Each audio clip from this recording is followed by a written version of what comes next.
call the meeting to order. I invite you to join with me in the invocation. Dear Lord, we come to you in prayer this evening to show our gratitude for all you have given to us. We are thankful today for so many gifts. We are thankful for our family. We are thankful for our friends, our community, our church, and our employees. We are thankful for our veterans who have given us the freedoms and opportunity to voice our opinions and vote freely for the person of your choice. Lord, lead us in our decisions and let us show respect in all that we do. In your holy name we pray. Amen. Amen. Amen. Council, Mr. Jones is not going to be with us tonight, so I'll move on to number 4, approval of the minutes. Consider approval of the minutes for the October 16th regular and closed session meeting. So moved. Second. Motion by Councilmember Hall, second by Councilmember Townsend. Further discussion? All those in favor say aye. Aye. Those opposed? Motion carries. Council, we'll move to 5A. It's a continued discussion on the zoning.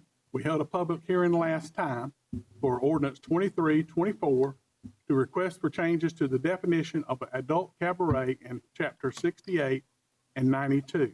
The public hearing was held last time and that has been closed. The decision was held over to this meeting at the request of Mr. Aldridge, who was out of town, and council, that is on our agenda tonight.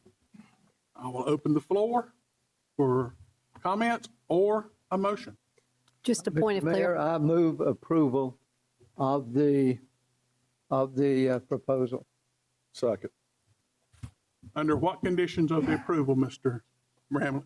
What do you mean? Yeah, how are you approving it? Consistency, text amendment, how are you approving it? Which one do I want? Just read that. What does it read? A request for changes to the definition of adult cabaret. With what? You either have to do it with a consistency statement or a change in the text amendment.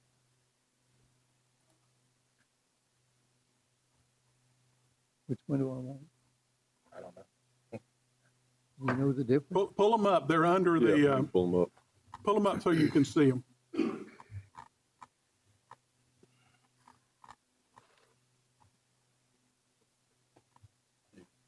Mine won't come on.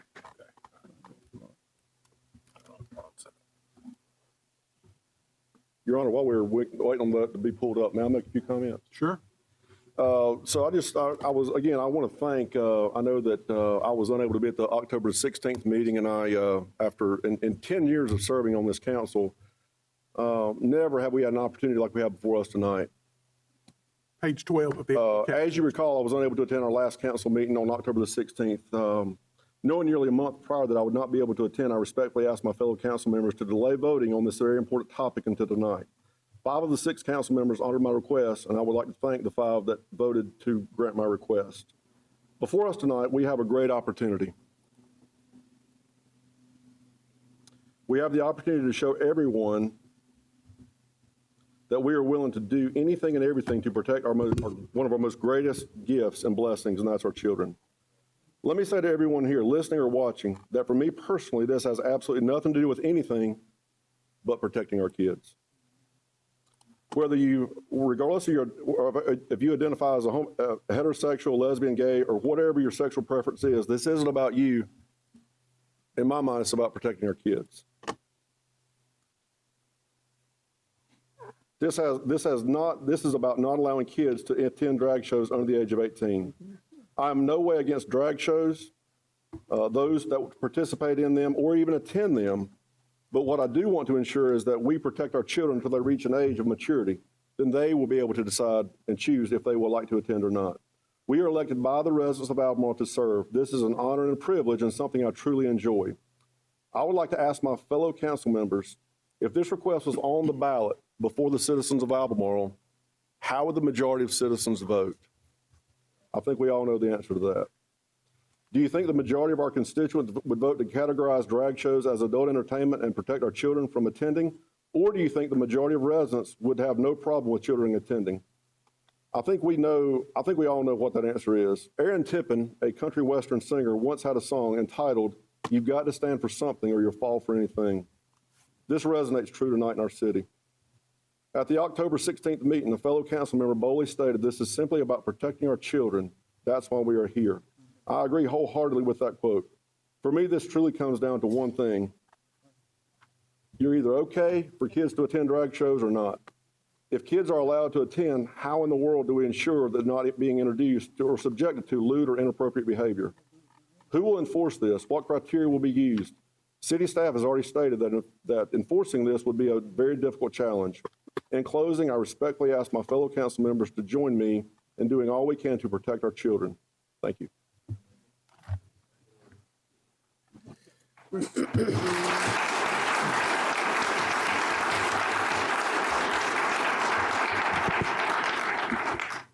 Mr. Bramlett, are you Consistent with the land use plan.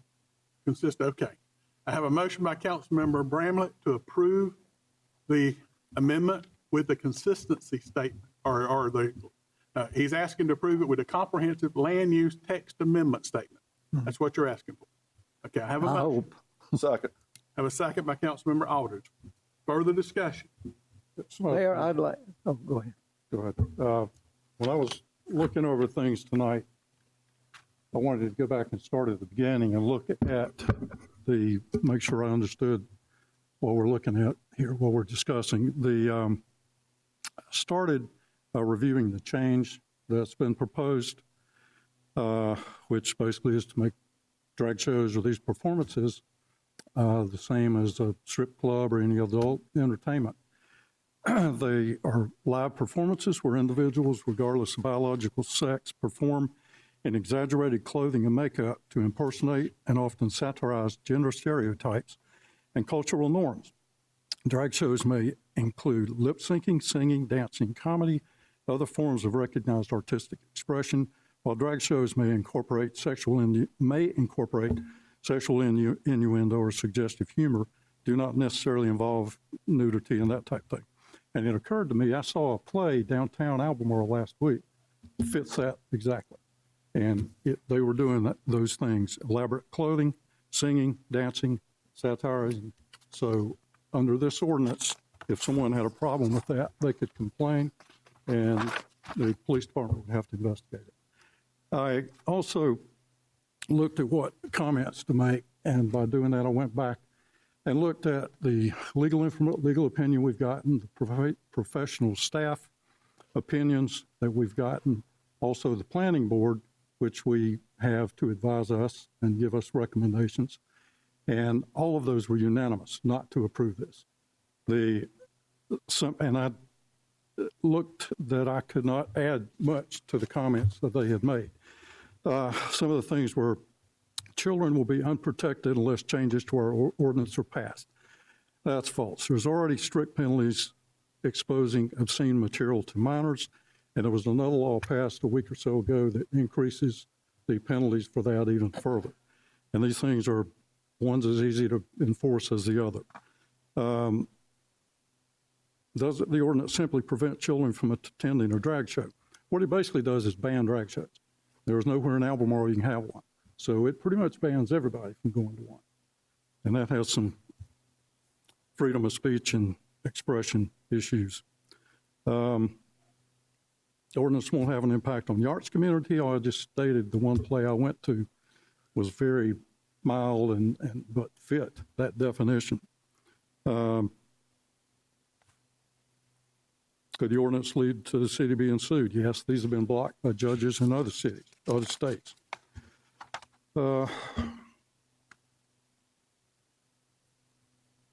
That's kind of the gist of those things, but we have received the advice that we get on subjects, the people that we retain and appoint to give us advice on these things.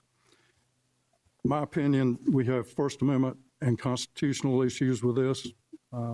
We have taken an oath to uphold the Constitution and also the laws of North Carolina, and I personally am not going to violate those. But the First Amendment, Constitution, freedom of speech, there's other equal protection clause where you get into the LGBTQ issue and discrimination. North Carolina has discrimination laws. So basically that was kind of the gist of what I went back over. All of the, regardless of my opinion, I've never been to one, don't plan on going to one. If I had young kids, I wouldn't go to one, but they're not all what they're made out to be. Those were the points that I wanted to make. Mr. Bramlett, I think you had something? Hope you folks can overlook me to some extent. I came down with vertigo this morning, and I'm seeing a sea of people moving around, but I felt it necessary to be here this evening. I agree with Bill, and I agree to a certain extent with Chris, that I don't want to infringe on the freedom to have drag shows. Because once we start taking freedoms away like that, then there's some freedoms that I cherish you might want to take away also. And I don't want to do that. But I don't want children under 18 in those programs. I remember this, we don't let you vote till you're 18. So there's a great deal of common sense associated with this kind of thing. By not letting you vote till you're 18, we're saying you're not quite ready to take on the totality of adulthood. And for that reason, I feel it necessary that we approve this proposal.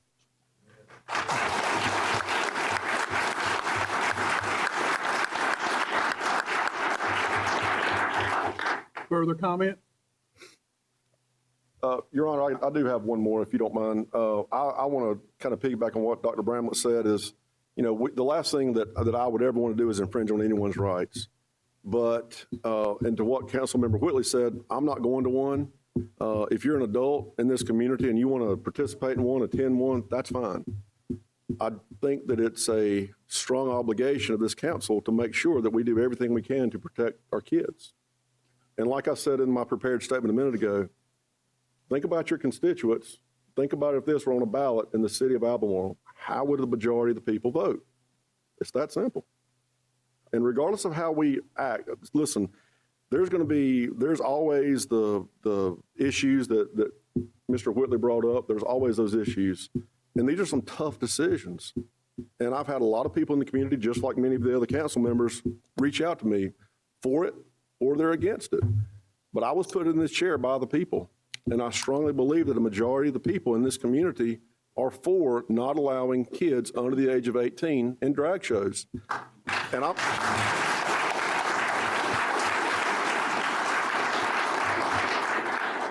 I've thought about this thing for weeks and weeks and weeks, and I just don't understand.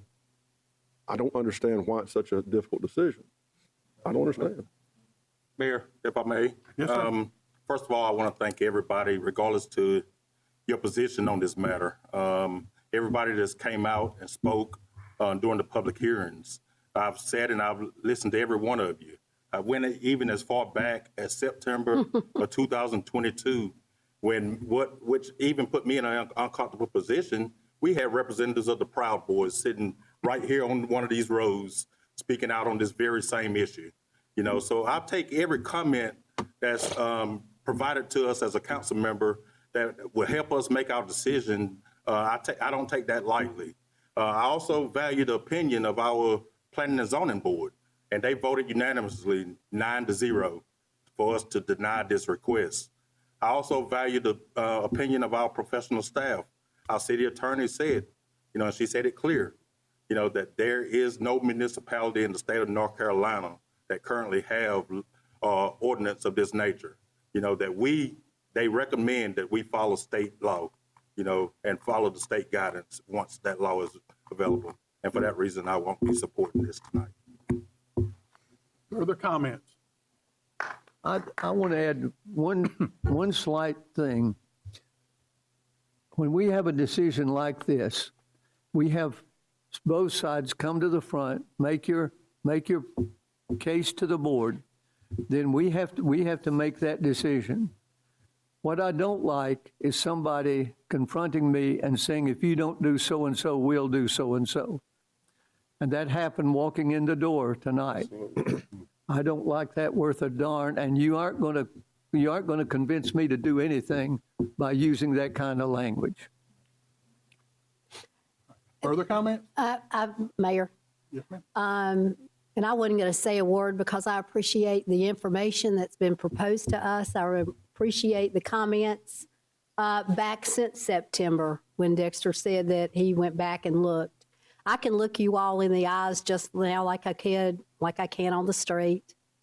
For 40 years, I've been protecting children when I worked, and there are some folks in this room whose children I have helped to protect.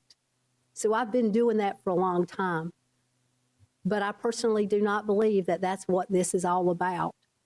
I do appreciate everybody. This has been a very divisive comment, a very divisive issue that's come before us. And I hope when we walk out, either we walk out together or when we all leave, that we all still realize that we are citizens of the city of Albemarle. Most of us, some of you all are not. We are citizens of Stanley County. Again, most of us, not all of you all, but that we are all the same. So thank you for being here. Last call for comments.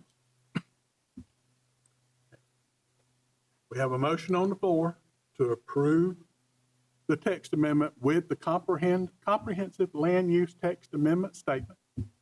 All those in favor, raise your hand. Those opposed? Motion fails 4-3.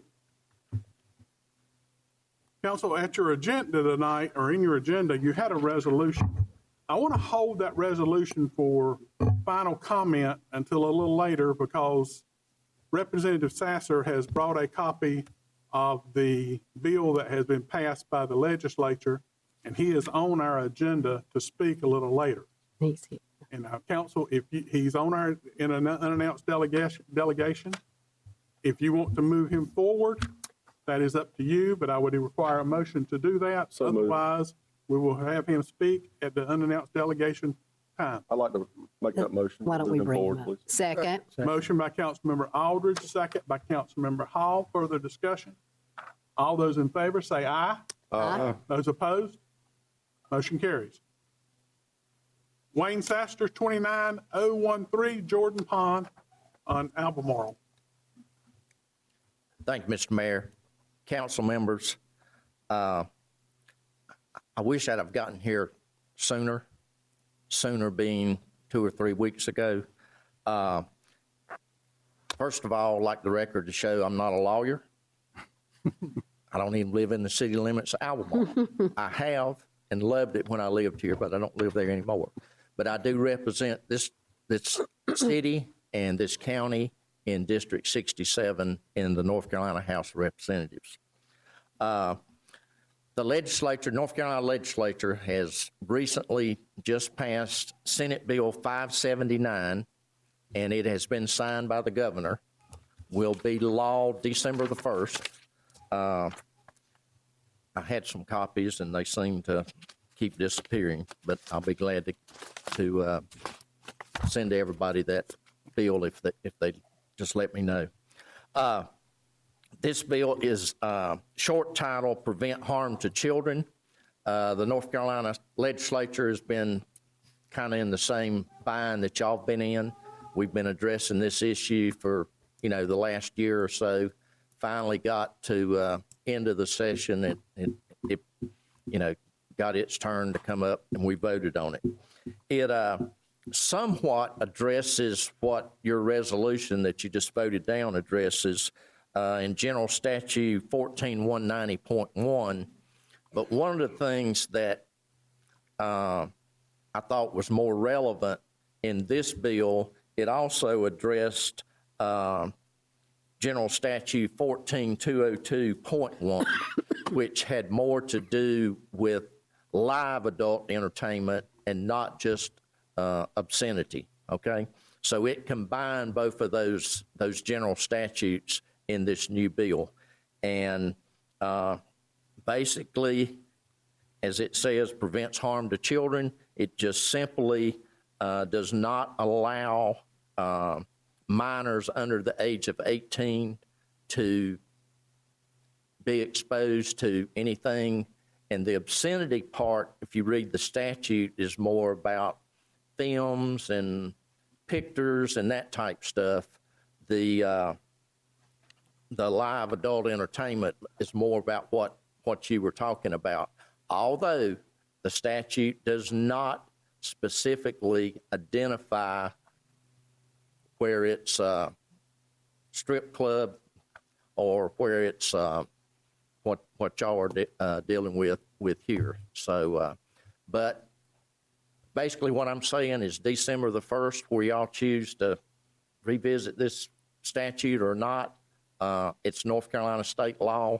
And if it happens in the city limits of Albemarle and somebody files a complaint, then you will have to deal with it at that point. But thank you for your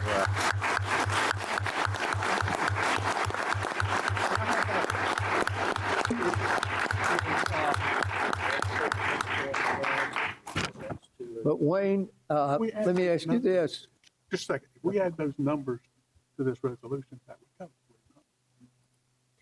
I think we need to, yes. We will turn all this over to Britt and let Britt review it. And if council is good with this, we will hold taking any action on this tonight and let Britt review this and put all this together. Council agree with that? Hold taking action on what? On this resolution, hold this resolution, let her put Okay. all this together. Okay, Bill, have you seen this resolution? I have, yeah. Okay, Thank you. yeah, I think we need, Thank you. Yeah. Thank you. Thank you. Thank you, Wayne. I think that's what needs to happen.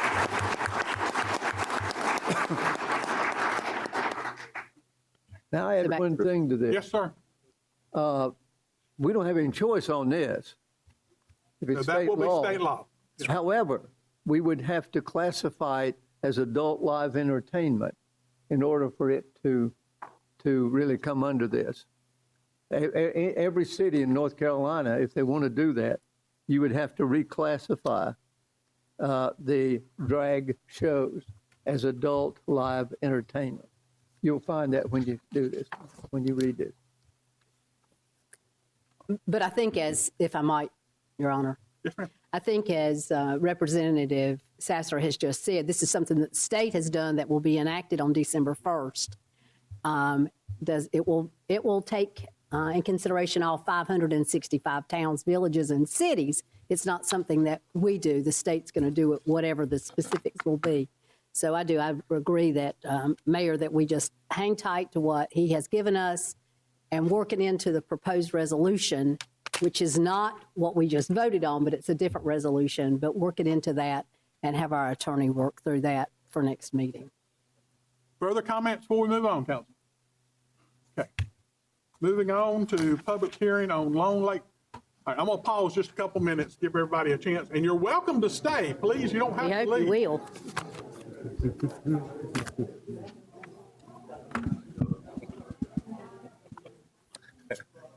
I never had to point out like that. Yes, sir. Yeah, I guess he pointed at me. Oh, I would love to go out there. I want him to hear me. Guys, remember that the mics are still on. And like we said, I don't know what he was wanting. Hey, I mean, I'm glad my mic on. Huh? Yeah. My mic on. I don't bite my tongue.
Darren, will you get the doors?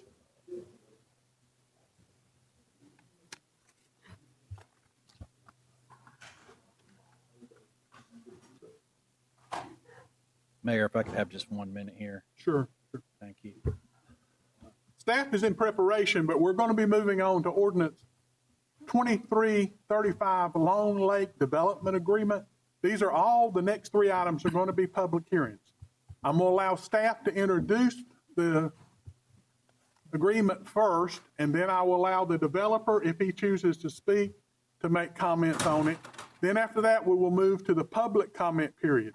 The first two will have unlimited time. The third, when we start into the public comment period, you will have 3 minutes to speak. And our timekeeper will be over here next to the attorney, and it will verbally tell you when time is running out. As soon as staff is ready, we'll move forward.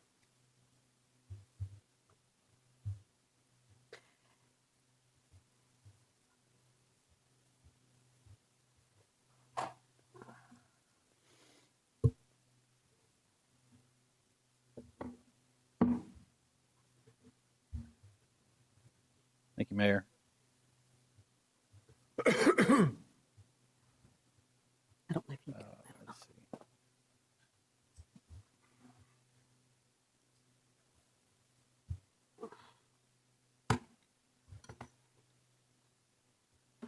Okay. While we're waiting on staff, I want to make sure we have a clarification also. Apparently, there was some discussion that that the item 5A for the adult cabaret would be coming back to council. That decision was made on ordinance 2324.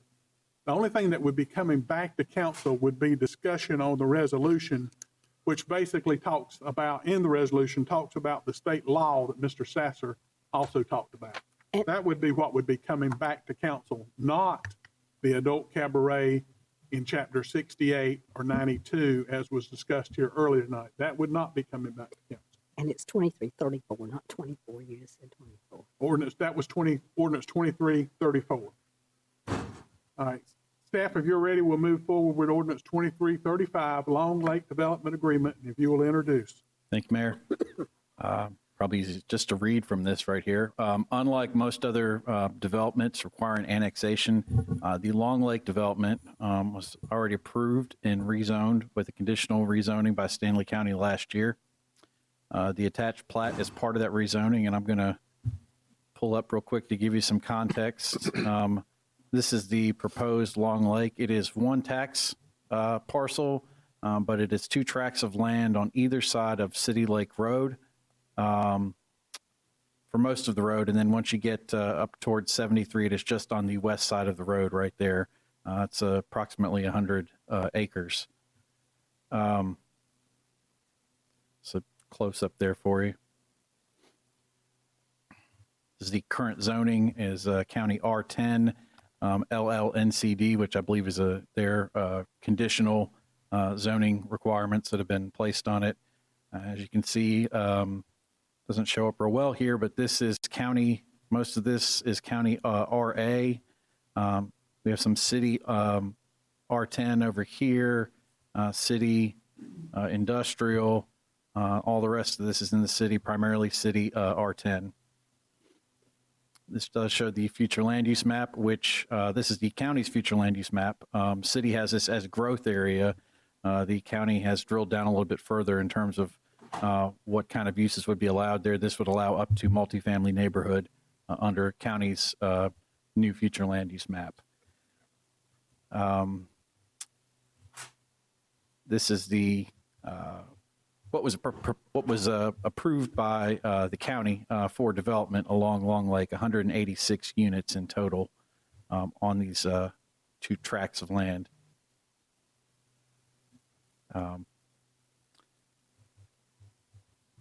The developers right now have the rights to develop the property accordingly at present within the county's jurisdiction. However, they've determined they are able to more efficiently develop this property with more access to city sewer than is presently afforded them in the county. In order to do so, city staff proposed they be annexed into the city. Please see the attached memo from Public Utilities Director Jay Voiles. That is available for you, and Jay can answer those questions as well. What had happened here was, just in summary, was that this development came into the county. It was conditionally zoned, and they approved the plan at that time.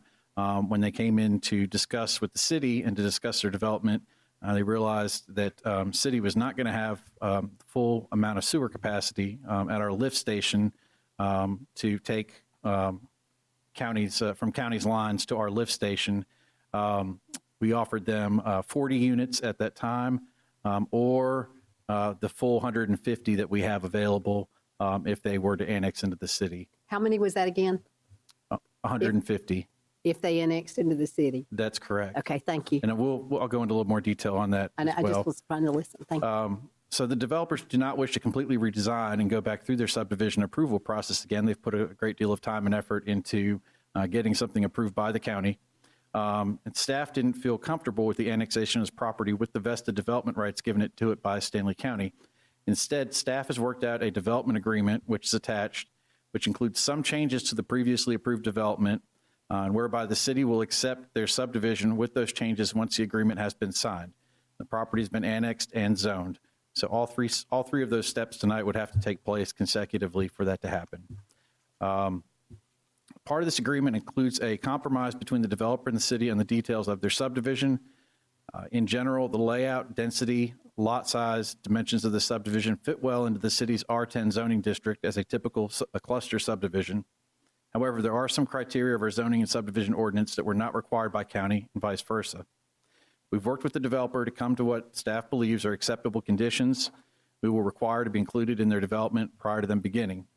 These conditions are attached here, but here's a brief summary. Items included in the approved county plan the city does not regularly require, but we would prefer to keep. There are requirements for yard trees, stormwater retention ponds meeting 10-year storm requirements, street lighting, and an overflow visitor parking area as part of their common space amenities. Items the city required to add and change. Mechanical equipment and accessory structures must not encroach into setbacks. City landscaping standards shall be applied to common areas.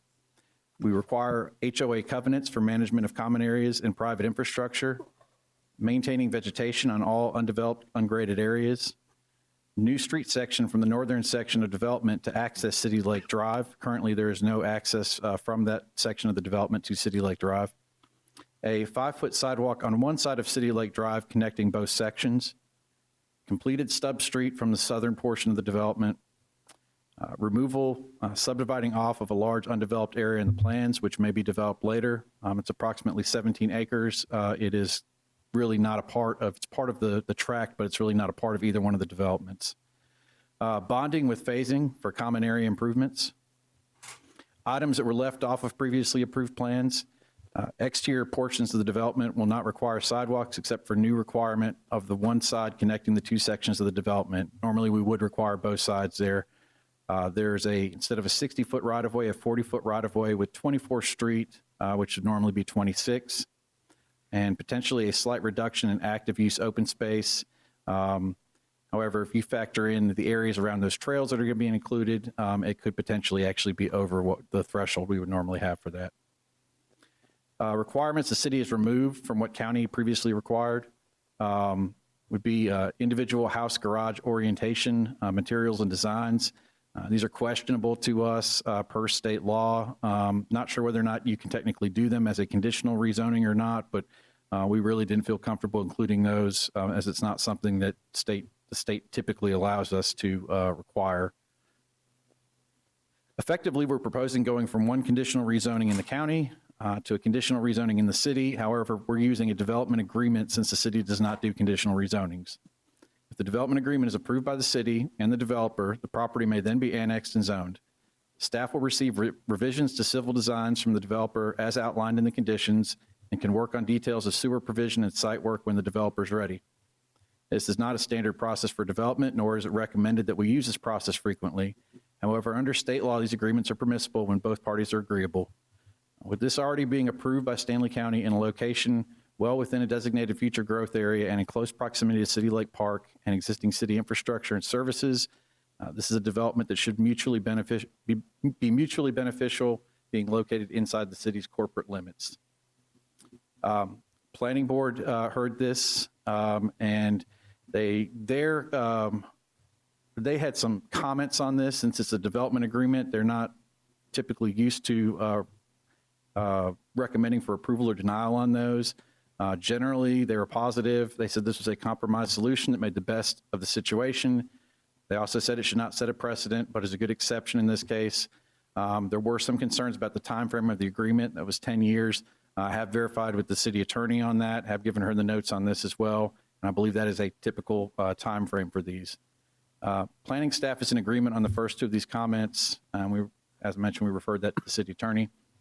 City council will need to hear and approve this agreement in order to proceed with annexation and rezoning. Should this agreement not be approved, annexed, and rezoned, the developer will still have the right to develop the property under regulation by the county and as previously approved by county commissioners. Staff's recommendation, city administration, planning, and utility staff have spent a large amount of time working out this development agreement with the developer because we find it to be in the overall best interest of the city. While there may be some specific concerns from nearby county residents, we believe this development being part of the city is far better than the alternative. Considering current laws on annexation, staff believes that maintaining the ability for the city to control its own growth in the future is paramount.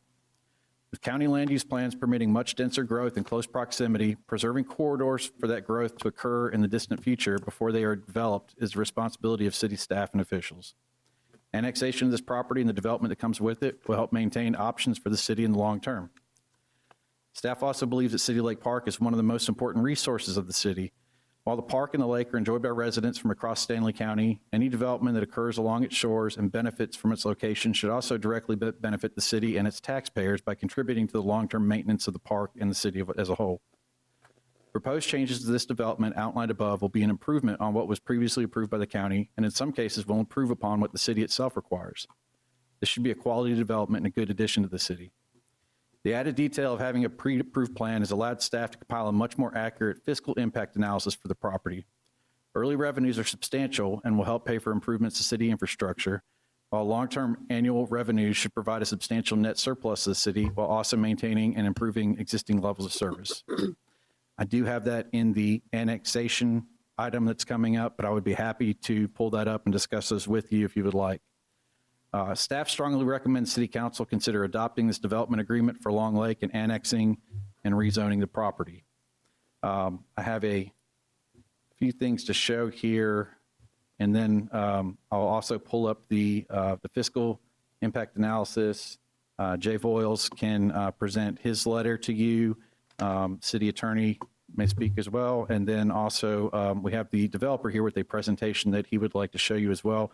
If you would like to hear that, you could probably go ahead and hear it at this time during this item. And I will see if I can find that right now. Let's see, City Lake images.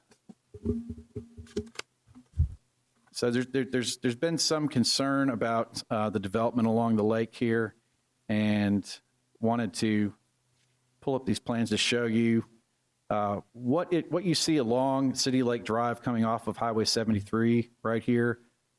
This section is their properties on the other side of the road. And there shouldn't be any disturbances to this section right here. So this view shed that you see right here is going to remain in place. That should not be disturbed right there. Kevin, Yes, whose property is that? that's city property right So there. that's part of the. It's city property and DOT right of So way. that's part of the park. Yes, it's part of the park, and then part of it's, I yeah. just wanted, DOT right of way does go a little bit over there, and then we have some as well. Okay. The city actually has, in some areas, it's relatively wide swaths of land. In some areas down here, it gets a little more narrow. It can be as little as about 15 to 20 feet. But the city does have the direct shoreline right on the water right there. So that's not going to be able to be completely cleared out regardless. As the developer will show you on the plans right here, this is one of these kind of cleared out areas right here. This is looking east towards the city park. This is some of the trees that are in place right now. This pretty much drops off right down below there. There is calls in the plan to have a sewer easement that is somewhat in this. I think based on the topography, I think it's could probably end up being in the kind of the cleared area here. but I would not expect much of this to be cleared out.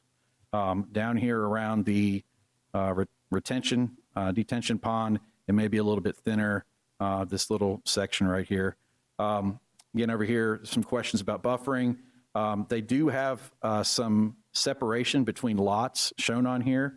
It is not indicated whether or not that would be vegetated at this time, but all other properties that this adjoins have heavy wooding right now. You can see this is the private drive that starts at the end right here. All of this is wooded right here, so it should be substantially buffered already. And were that to develop in the future, they could maintain some of those trees there and maintain that buffering as well. Let's see, I've got another one. Let's see.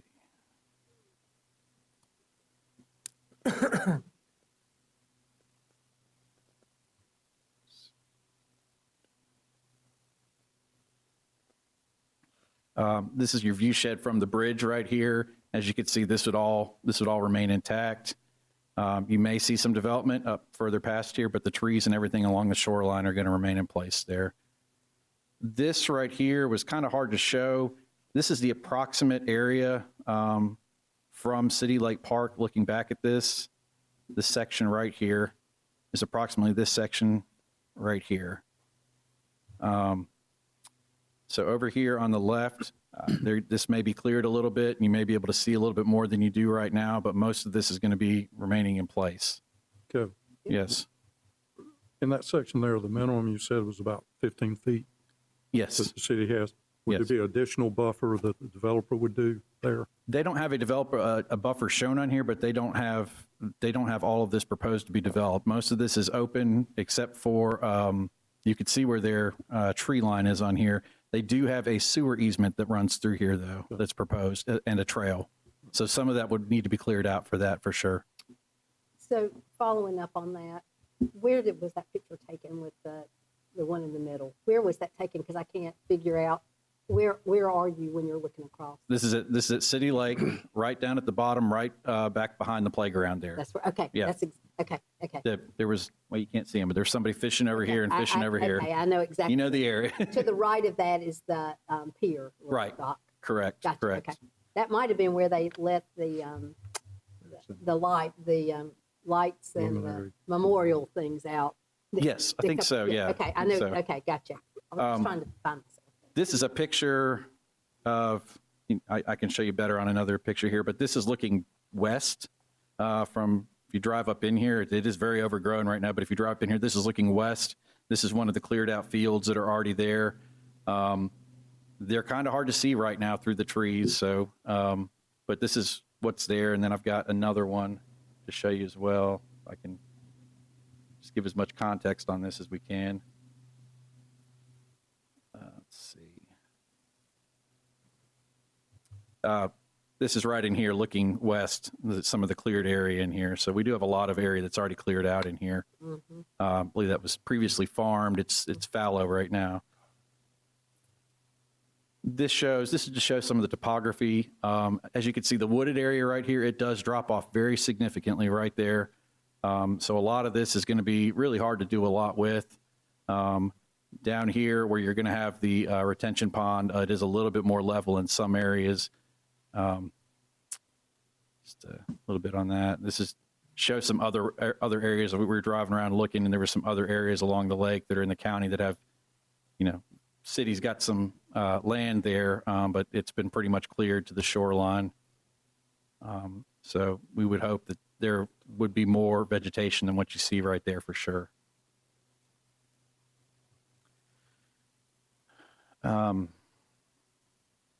If I could, I'll try to pull up that fiscal.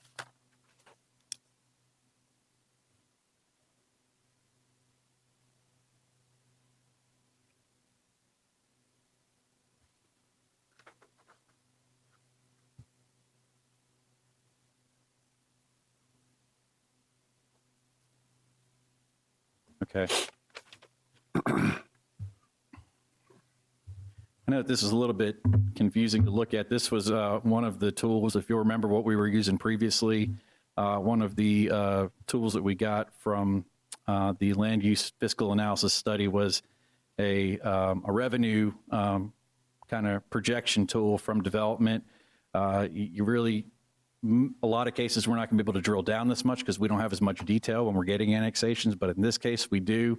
The developer has, seems there will be about 65 million in taxable sales from these houses, broken out over a 3-year period. Could be a little bit longer than that, but over a 3-year period.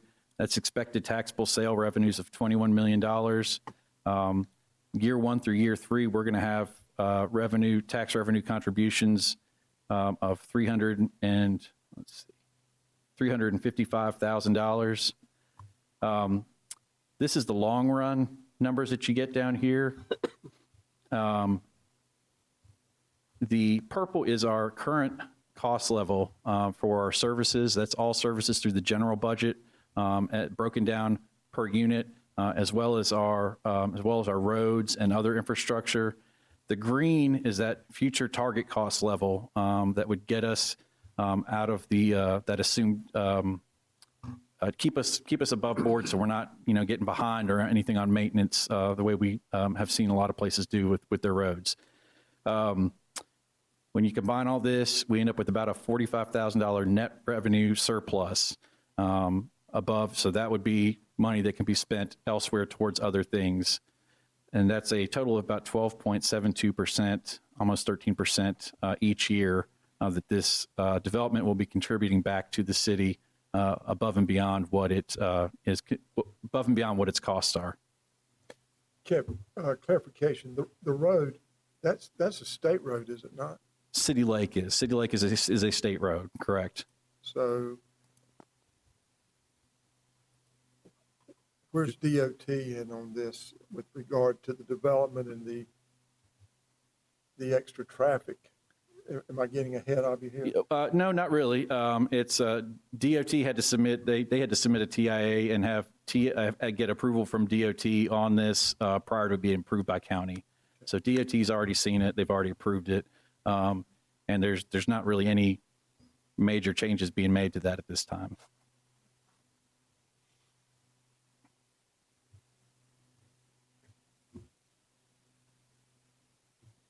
Let's see, I guess. Okay, you want to come up and talk? No? Okay. All right. Me. Trying to figure out where you're at on here.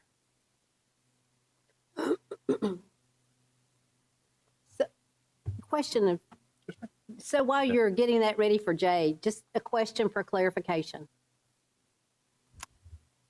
This has come before us and first time and now it's gone, and now the county has already approved it to do what they want to do and has rezoned it, what the developer wants to do, and rezoned it to where it appears based on what the county has allowed them to do, they can put 186, if I heard you correctly, 186 houses on that 100 acres. Okay? So it's already approved, they can do that. I mean, they're going to do it. Well, If it goes to the county. Right, if it goes to the county, but the county has already done that. right, and Jay will follow up on that a little bit. It was Okay, very good. It Okay, was approved at 186. Okay, They are going to have difficulties doing that right now. right. Okay, that, I was jumping ahead, but. That's all right. Because here's my thinking, it's going to happen. It's going to happen. This development is coming because the county has already rezoned it to what the developer asked them to do. So it's going to happen. It's just an issue right now if it's going to happen with the county or if we allow for the annexation, and it will be somewhat fewer houses, as I understand it. It will ultimately be the same number of houses. Okay, But they're okay. going to, there are going to have to be some improvements made. Right, because Once of the they get to 150 units. Right, okay. Right. Okay, very good. And I might have asked that a little bit too quick, but, All right, it's kind of complicated. well, it is. Okay, thank you. Good afternoon, Mayor, City Council. I wrote you a pretty lengthy memo that is in your agenda packet. I wanted y'all to have the opportunity to digest this information and think about it as much as we have. We have a map here in front of you that pretty much shows geographically what we're contending with. So you'll notice on this map that there is a blue dot here where Clubhouse and Concord basically intersect. That is essentially the point at which the city is selling water in bulk to Stanley County Water and Sewer Authority. So that is our change-off point, if you will. Just below and to the right of that, there is the city lift station right at Apex Drive and Concord Road. That essentially is a point where the city transfers, well, we take the flow from Stanley County and it gets carried to our wastewater treatment plant. So we can think of these 2 points as where the city's responsibility stops and the county's responsibility in terms of utilities begins. And of course, this development is over here across the City Lake Bridge, heading towards Millingport, on City Lake Drive on both sides here. So from a utility perspective, we do not have immediate access to this property to be able to be retail purveyors of water and sewer to the development. So we've had several conversations, both with the developer and with Stanley County, even prior to the annexation topic coming online. The county basically has to, in the permitting process of extending their water and sewer infrastructure, mainly sewer in this instance, there is a piece of this called flow tracking. So basically that permit tracks where that sewer flow originates and where it ends up. And where it ends up is at our wastewater treatment plant. So even if the county extends their sewer utility in their territorial jurisdiction, we still have to sign off on the increased flow to make sure that we can handle it. So that's where in this whole process that we got involved in this, where the county was sending that permit over for our review and signature. And it was general knowledge at the time that that lift station did not have the capacity to serve the full extent of this development. And just to clarify, we have plenty of capacity at the wastewater treatment plant. That's not really the point of contention here. The point of contention is the city lift station, which it was sized appropriately for the age that it was installed in, but taking on developments and of course growth along the 73 corridor, it's basically at a point where it's going to reach capacity at 150 more lots. So prior to the annexation topic, we looked at developable properties that are already inside the city limits. I worked with Kevin's staff and my utility staff as well. And you see properties even close to this lift station, like this large field here to the right, properties up here off of Apex Drive, off of Clubhouse Road, that if they were developed in the future, and again, these are already properties inside the city limits, they would be using that city lift station for capacity. So the question came up is, if we have a large development out here just outside the city limits, are we going to tie up all of our sewer capacity and not be able to serve developable properties already in the city limits? And it was pretty much at that time where we basically end up with the answer of it's probably not in our best interest to do that. So at the time, we allocated 40 lots of sewer capacity at that lift station to the developer if they wanted to develop in the county. At that point, the question came up, well, what if we annex? Well, if you annex, then you're basically in the jurisdiction of the city from the city limits perspective. And we can up that serviceability up to 150 lots, which is the remaining capacity at the lift station. We had LKC Services come out, do a drawdown test of the lift station. It was determined based on peak flow and other variables that we could serve up to that amount of lots. So basically that's where we are with this. Again, we've interfaced with the county on multiple occasions to see if there were any other avenues of working around this. I have a small list of them here, and I can go into detail on those if there was any concern on whether we looked at other avenues. But basically, the most feasible avenue as of this point is to keep, from a utility perspective, our utilities right where they are, and then the county still serves as the retail purveyor to the future lots of this development if it were to build out water and sewer services. And we would be more or less the arbiters of capacity when it transfers from our master water meter at Clubhouse Road and Concord, or the flow that comes into our city lift station at Concord and Apex. So it is a little bit abnormal for a property that would be in the city limits and served by another utility. It's not unheard of in other areas of the state, but that is the situation that we're in. From a retail perspective, we would still be the electric retail purveyors to this development. So we would be installing the underground electricity and metering those lots. So they would still be City of Albemarle utility customers, just only from the electric end. I feel like I gave a pretty good synopsis of the situation here. I'm happy to entertain any questions. Let me ask a question. If we were to annex it and allocate the remaining capacity, what then? Well, so as outlined in the developer's agreement, we then have to engage into good faith negotiations between the developer and also Stanley County to upgrade that lift station to be able to not only just serve the remaining 36 lots of this development, but we would also, from a city perspective, we would also want to plan for future capacity for other properties as well.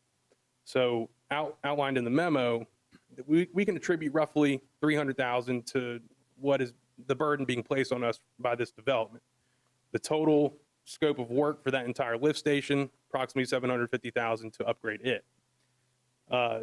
We have not entered in those negotiations because it's still uncertain as to what the wishes of council may be, whether to enter into annexation here. Those would be some very drawn out negotiations and multiple discussions with the county and the developer. And we, of course, if it were to be annexed, we would, of course, bring those negotiations back to city council for your approval, whether it's amenable or not. Council, on your desk tonight, you have a copy of this. I saw a couple things that I had concerned on, and I asked Britt to look at it. And Britt and Jay come back with a few changes that are in the red, which actually will say that there will be cost sharing for when we have to upgrade that lift station. I just wanted it in writing in the agreement if council moves forward with this. Council have any questions for Jay or for Kevin? So this agreement's just between the city and That's the what I was developer. about to ask. Okay. That's correct. The county's not party right now. Correct. That was Okay. exactly what I was going to ask, Chris.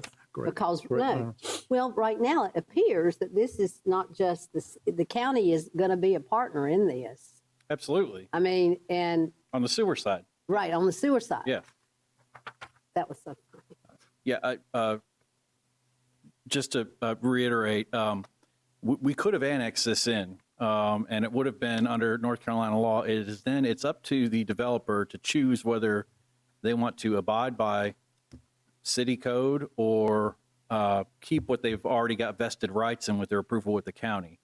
By doing the development agreement before the annexation, it not only sets up the agreement on the utilities and the process for that, but it also allows for that compromise that we've been able to meet between what the county has in their code and what we have in our code for the requirements on the project. But I think the follow-up would be that where's the county in this right now? I mean, it looks like to me the county's going to have to come to the table too. Okay. Now, and I may be putting the cart before the horse, but that concerns me too. Would, So would their interest not, if we use up all of our capacity on the development, the county's interest would be their further development. That's right. Now, I mean, that would be their interest in proceeding with the upgrade of that lift station. Is that correct? I would agree with that, and that would be kind of where we come from in the point of negotiation of planning for future capacity. If this were to be annexed, to address that, the county water and sewer utilities are go down Concord Road here as part of the current utility plan that the developer previously worked with the county on, and that is still proposed in the utility plan. Is they were actually going to abandon one of the county's lift stations and install a new lift station to replace that one, which is what the county ultimately wanted. So the county still has the lines here, and the developer would be working with the county directly to connect to that utility and extend their services. They will also, to add to that, they will also have to pay counties development fees on these as well, per unit as well. Further questions of staff? You want to bring up the developer?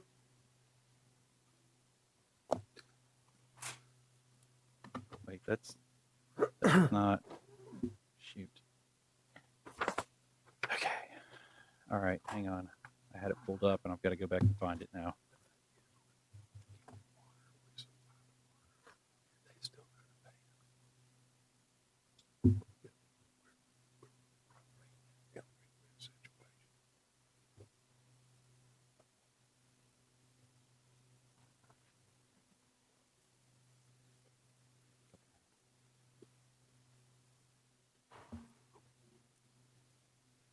Yeah. Okay.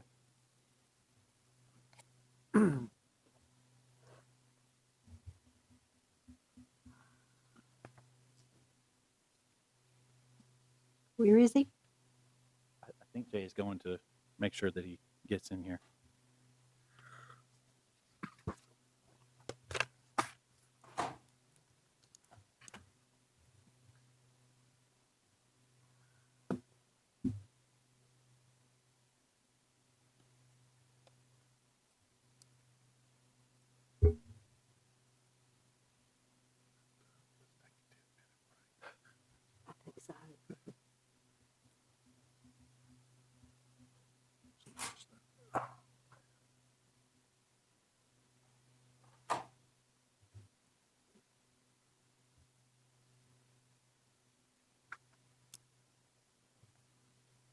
Good evening, Mayor, members of council. Thank you for having me here tonight. Appreciate the opportunity to present to you all. Just wanted to try to provide as much detail on the project as I possibly could, and then answer any questions that you had.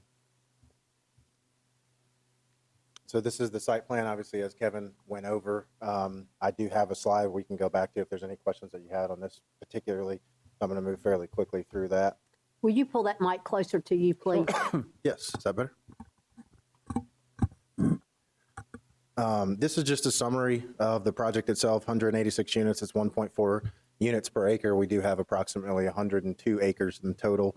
We have 60-foot wide lots, minimum of 1-car garage, but we will be able to park at least 3 to 4 vehicles for every single home, so you won't have any on-street parking of overnight parking and things of that nature, which would all be addressed in the CC&Rs with the HOA. A minimum of 2 1.5-inch caliper yard trees per lot. Obviously, we want to make sure that we're taking those things into consideration, putting plenty of yard trees in there. I think there are actually 3 yard trees for any corner lot, and then 5-foot sidewalks along City Lake Drive, as Kevin alluded to, and then 5-foot sidewalks along all interior streets throughout, so people can walk and feel safe, walk their children down to the amenity space and whatnot. Just kind of quickly moving through this, there will be an HOA established to make sure that there's ongoing maintenance for the community. There will be recorded CC&Rs to ensure responsibilities that are defined and adhered to. There's a centralized amenity area that I'll point out later on the slide itself with the site plan. And then the amenity area itself does have to be delivered by or before the 75th home. So the 75th certificate of occupancy will be held if we have not already delivered that amenity space. And there's also natural walking trails and then street lights provided throughout the community. So benefits, obviously Kevin went over a lot of this. It's consistent with the land use plan. We think the average home price over the course of the next 6-7 years of this project is going to be $350,000 on average. It's approximately $65 million in total taxable values, ongoing revenue from utilities, and then we also think it's consistent with the R10 zoning regulations with some actual enhancements, and then enhanced considerations given to avoid adverse offsite impacts. So obviously, as he mentioned, stormwater controls and things of that nature that would not be normally required. We are going to be actually installing on this project. So then impacts, I do have my third-party consultants, guys, you can raise your hand. They are my wetlands consultants, my protected species consultants. They've made multiple visits to the property. They did the original jurisdictional determination for the wetlands to make sure that we weren't impacting any wetlands. They visited with the Army Corps of Engineers, who've also made a site visit and formally approved the jurisdictional determination. They did a protected species report on site and determined that there was no adverse impacts identified and no protected species on the site. They also did a recent observation for a potential eagle's nest, and we did identify that there could be a eagle's nest on the southwest side of the lake, but we are about 1,000 feet away from that, well outside the 600-foot protected radius that's there. They also determined that the project does not have any demonstrable impact on overall ecological health of the region or to aquatic habitats both on and off site. As mentioned before, we have avoided jurisdictional wetlands, and that has been approved by the Army Corps of Engineers. We are maintaining a 15-foot minimum buffer around the lake, but the closest house actually is approximately 170 feet away from the water. That's the absolute closest house, and the closest lot is about 100 feet away.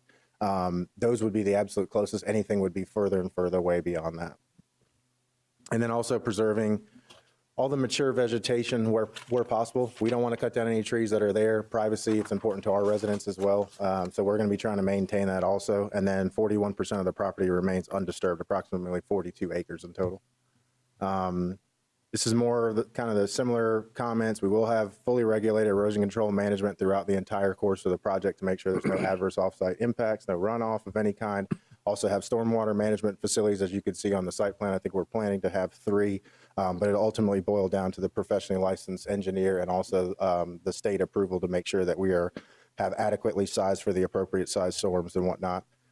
Landscape contractor will be a state pesticide and chemical. He will have a state pesticide and chemical applicator license to ensure that everything is environmentally safe around the lake. We want to preserve that, obviously, in the aquatic life that is there.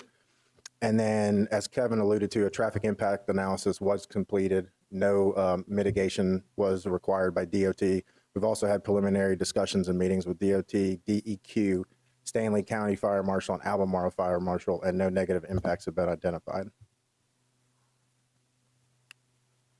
So these 2 images here are, one of them is what Kevin was showing earlier. Really, the majority of the hatched areas, I know it's a little bit difficult to see. Those hatched areas are the areas that we're not touching. So you can see this along the western side right here, we're not going to be impacting at all. This whole buffer area right here, all the way down and around. So the majority of that vegetation is going to remain, which will obviously keep this community pretty private. The areas that are highlighted in red are areas that we've identified as somewhat bare, where we would be putting plantings in and trying to make sure that we put in some natural trees that are consistent with the area to try to make sure that we enhance whatever natural and mature vegetation is already there now. And then the diagram on the right here, it shows over 100 feet to that farthest most property line point, and that's after a 17-foot buffer that we've got considered here. And then you can see to the house itself approximately 168 feet. I know it is a little bit small to see, so I apologize for that. Elevations, these are just, quick examples of what some of the homes are going to be. We have not identified a builder. We are in discussions with a builder right now, but we don't know exactly who that's going to be. So you'll have a mix of materials, different things. You can see some stone. You can see carriage-style garage doors. You can see some different mix of materials, so I won't spend a tremendous amount of time on that. Amenities, as mentioned, we'll have playground, kind of centralized playground area. So playground, extra parking, sunshades, benches with tables where people can gather, they can eat, they can throw a football, watch their kids play, and kind of a safe area that's centralized in the neighborhood, so it's not out by City Lake Drive or putting any kids in harm's way to be able to run out chasing a football into a busy street. And then walking trails, as noted, just kind of throughout the community, and obviously we'll want to preserve all the natural vegetation that's there. But the goal is to have some walking trails for folks so that, the amenity of the lake itself is already incredible. And we want to kind of double down on that and say, hey, this is a good area for people to be able to walk and to go throughout the community and take an afternoon walk with a friend. Just pictures of potential playground area, pictures of what a walking trail might look like, natural trail. Traffic we did discuss, so I won't go over that again. Timeline, I know that's been brought up a little bit. So right now I would anticipate approximately a year before we would have actual permits to break ground on this site. We did actually already engineer the entirety of the site before we ran into the sewer issue. We'd already made one submittal, and one of the main reasons that we're here is because at that time is when we learned about a significant number of fees that was going to be invoked on this property from Stanley County. Well after we had already been rezoned, so that was news to us, so we had to kind of pivot and rethink about how we were going to approach this project. And so I would imagine about this time next year, we'd have phase 1 groundbreaking. You can see that I've got it broken down that project would be completely finished in about 2029. That's assuming about 4 homes per month, which is about the sales pace right now that we're seeing from a lot of the national builders out in this part of the world. And we kind of have it broken down in 2 phases. As you heard before, we have 186 lots that we're approved for, but we'd only really be going forward on the 151st before we went through and the balance of the 36, where we would have to work in good faith to come to an agreement per the development agreement. So then why annexation? I know that's the question. Everybody's going to say, well, if you can already do this project, why would you be here? Obviously, being transparent, the sewer is a major factor for that. We can still do the project. We do have other alternatives. There are other things we can do. But in addition to the sewer capacity itself, I've enjoyed working with Kevin. I've enjoyed working with Jay. I've done another project with them here in Albemarle. I candidly really have enjoyed working with staff here, and I think it's going to be an easier overall process for us to get through the next 12 to 18 months to be able to get that done from a permitting standpoint. Obviously, an all-in-one service provider, being able to kind of coordinate with Albemarle for everything here makes it a lot easier. It's also easier for future residents when they can say, you know, who's my trash collection, who am I paying to for electric, et cetera, et cetera.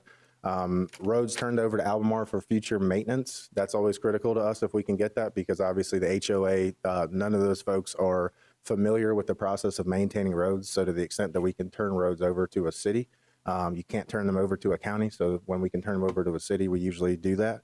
And then also just Albemarle offers market specificity for prospective residents. So people that are searching and they want to live in Albemarle, they specifically search for Albemarle. You know, we want to be in Albemarle proper from that standpoint. And then I'll just rest on the site plan. That's my presentation in full. I just wanted to cover any other questions that you may have. You've seen this revised language for the development agreement that came forward. You've Yes, sir, I seen have. that. And I accept You're it. in agreement with that? Yes, No sir, I problem am. with that? Yes, sir. Another question I got, well, you've got some pretty large buffers, but yet we don't have anything that talks about buffers in the agreement. Would you be agreeable to putting a 35-foot buffer all along City Lake Drive or all along City Lake, the lake? Sure. Yes, You sir. would be agreeable to adding that to the development Yes, agreement? sir. Council, further question? Thank you very much. Thank you. Thank you for your time. We're going to move now to the public session, and I'll remind you again, you have 3 minutes. The timer is over here, and we'll tell you verbally when your 3 minutes are approaching. And I've got some that have asked to speak on the annexation, but didn't ask to speak on the development. So I'm just going to go through them one at a time, and if you want to speak now or you would rather wait to the annexation, it is up to you. The first one did ask to speak on the development agreement is Kyle DiPietro. I may have that wrong. That was That's the you. developer. Okay. That's you. So I got you covered then. All right. Next is Lindsay Falk. Do you want to speak now or when it comes to the annexation? Okay. Come on up. 31421 Clubhouse Road in Albemarle.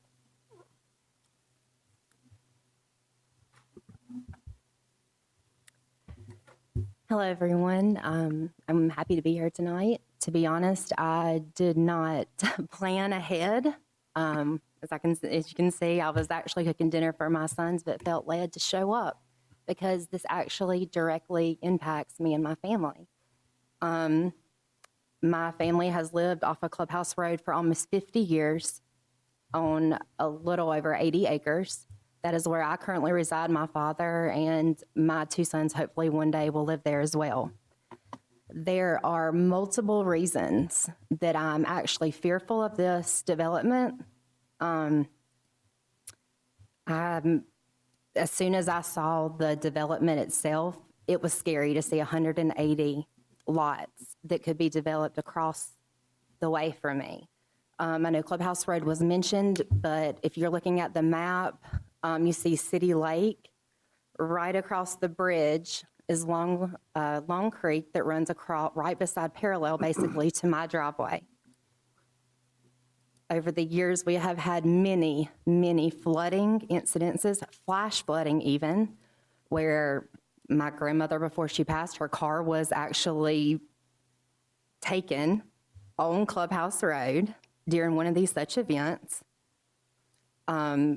Unfortunately, we also had a death last year during a flash flooding event when my cousin was walking along and he fell in and it was so forcefully taken, he drowned and could not get out. Now, if you look at this creek today, it is dry. It is tiny, it is dry, you can walk through it. On a rainy flash flood day, it will sweep you underneath and take you. It'll take a car. This is a private road that me and my family and myself, we maintain, but it does attach to city Clubhouse Road, what is city maintained at the beginning. Like I said, Long Creek runs right up against parallel to the road, this Long Creek, a small portion. And then an even smaller portion is the creek that actually runs under my driveway, which I mentioned had the damaging effects on my family. This is without any of the new development. Well, the new development that's already taken place that we've seen on 73 has had implications over the past couple years. 30 seconds. But I will say that there's lots of unanswered questions. I am actually a commercial credit analyst and look at deals like this all the time. I can tell you there are many questions. Number one, the builder. There are so many other questions and answers that need to be worked out before the implications directly affect the people that live there, not the people that want to make a buck and turn around and develop another property because they are threatening that they will go county, but it seems like they have to have you. They have to have the city approval, and I'm asking for you to not approve the annexation or the development tonight. Thank you. Okay. I want to clarify, you're against it in total, Yes, sir. but you understand it's going to be built under the county or under the, Well, I think that's what they're saying, yes, sir, but I would like to see that take place first because they're very much saying that there are holdups. There are city roads that need to be maintained for someone to enter into an HOA agreement because the people that they're marketing to will expect those types of amenities. thank you. Yes, sir. Phil Burris, do you want to speak now or when it comes to the annexation? 32521 Millingport Road, New London. That is actually the Millingport Fire Department's address. Okay. I am here on behalf of Millingport Fire Department. When this development come into the county, it went before the Board of Commissioners. It was approved. They initially called me, wanted me to look at it, see if our fire department could handle the houses coming in. I went back to the Board of Directors of our fire department. We put a 5 and a 10-year plan in place for this right here. We have, since that come in place, we have purchased a new engine to go in that area. We are also looking at building a substation on 73 within 2 miles of this area. I just found out Friday they were trying to put it into the city, or I'd have been here talking sooner. If y'all annex this in, as far as Millingport Fire Department, once this is done, it's going to cost us right at $65,000 a year in lost revenue. That's what we're going to lose, and we've already spent $500,000 just to protect that area. So we are dead against them putting it in the city. We're not against the development at all. We have no problem with that. But as far as, because if y'all take it over, we lose our revenue because it will be protected by the city of Almont. And that's the only reason we're against it being coming into the city. So I think y'all need to understand how it's going to affect us, the fire department, after already spending $500,000. And now we're going to lose our revenue. There's something else I need to say, and this is not part of the fire department. The main reason we're here tonight is not because they want to be in the city. It's because they are having problems. They don't want to pay the annex fees that's going to cost them to put on the water and sewer in the county. That's the only reason we're here. And if they would agree to pay all the fees, and all they're doing is looking out for y'all and us in the future, they're trying to put the infrastructure in correctly so that they don't have any problems down the road. That's why we're here tonight. But I am against coming into the city because something else I need to mention. If you put that in the city, we have to travel right through y'all's district to go to the rest of our district because you're putting that, if y'all annex it in, you're putting it right in the middle or in the corner of our whole district. Because we go all the way around City Lake. We provide that whole lake with fire protection. So we go from the City Lake, from Highway 73, all around to Kingsley Drive and down Kingsley Drive. So we'll be going straight through y'all's district to get down to the houses. So I just want you to understand. Mr. Burris, if you would, explain again, how would you lose $500,000 in revenues? No, not $500,000 in revenue. I have spent $500,000 to protect their services. See, we bought a new truck just to go in a substation to put near them. That way they'd have quicker fire protection. Thank you. And back up again, you heard about it on Friday? Yes, Friday And evening. how did you figure? I got a phone call stating I need to be at this meeting. Okay, and you are the chief of Millingport? Fire chief of Millingport, yes, ma'am. Okay. Thank you. Thank you. Carla Wyrick, do you want to speak now or the annexation? Okay, sure. You can do it all right now. One 5737 City Lake Drive, Albemarle. I want to clarify one thing just with regards to the development per se. And this is a question to the developer. Have you made application with North Carolina DOT and had your streets bonded? Has that application been reapplied for? When I met with Mac Morgan in July this year, he said that their application, it expired and that they weren't going to approve what was presented to them in the prior application. So here, Kevin said that DOT has approved this, and that's not what I reported to you guys on August 7th after I met with Mac Morgan and the concerns that we had about the development of the traffic and everything that happens on City Lake Drive and what's going to happen to the older portion of City Lake Drive. So there were quite a few things that Mac Morgan had concerns with regards to the development, and he was not aware of the changes that are being proposed here from a subdivision standpoint is different than what he had in front of him when the application was made. And so the streets are not bonded and they've not been approved by North Carolina DOT. Now, is Go it ahead, the finish up. annexation? Go ahead. Yeah, go Okay, ahead. okay.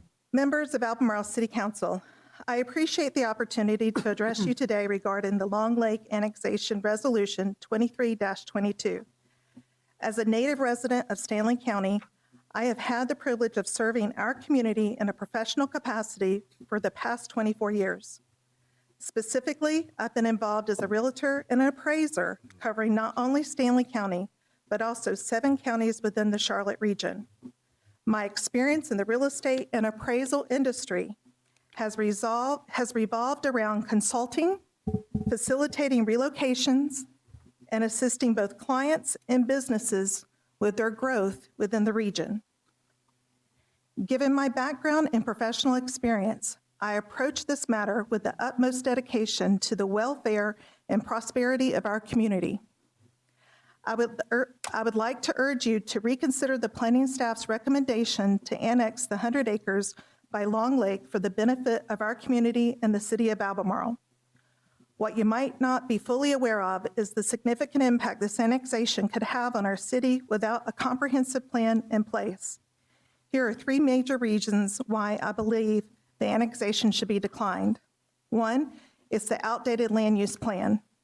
Our current land use plan was adopted in 2009, a different economic climate than we've experienced in recent years. With 4,000 new homes approved over the last 2 to 3 years and the onboarding of new planning and zoning members, it is crucial to update this plan to reflect current growth and development, as well as evolving zoning guidelines. 2, the lack of a master development plan. Piecemeal approvals of developments are not conducive to sound city planning. We need a comprehensive master development plan that considers infrastructure, diverse housing options, buffers between neighborhoods, land use, and market feasibility studies. The holistic approach is vital for effective city planning. 3, infrastructure challenges. Our city already faces numerous infrastructure challenges from overcrowded schools and issues with police retention to concerns about utilities, water and sewage, flooding, environmental quality, and traffic flow. Annexing more land without addressing these issues will further strain our resources and services. In addition, a critical planning element is missing. A recent report indicated that it could take a decade to map utility pipes in the southern part of Albemarle. There is no stormwater management plan, which could lead to flooding and other environmental problems. It is essential that we address the current infrastructure needs before adding more demands to our system. Furthermore, we should wait until the Albemarle Business Park is fully operational before proceeding with annexations. The industrial business park promises to add significant to, can I finish? Just 2 paragraphs. I'll give you about 15 seconds. Okay. Will add to the city's tax base, offering long-term and labor-intensive jobs and improve the labor force. And those jobs will have an impact on the housing options and pricing. It's too early to add this into it. I am urging City Council to postpone further annexations until we have a comprehensive plan in place, and Albemarle should be in the driver's seat when it comes to development, and we should not be rushed into annexations without thorough planning and consideration. Thank you for your time and you. consideration. Thank you. I have Boyd Stanley. You want to speak? Boyd Stanley? Oh, there he is. 9809 Winrow Drive, Indian Trail, Yes, sir. 28079. I'll be brief. I just wanted to, no pun intended, Chief, add a little fuel to the fire here.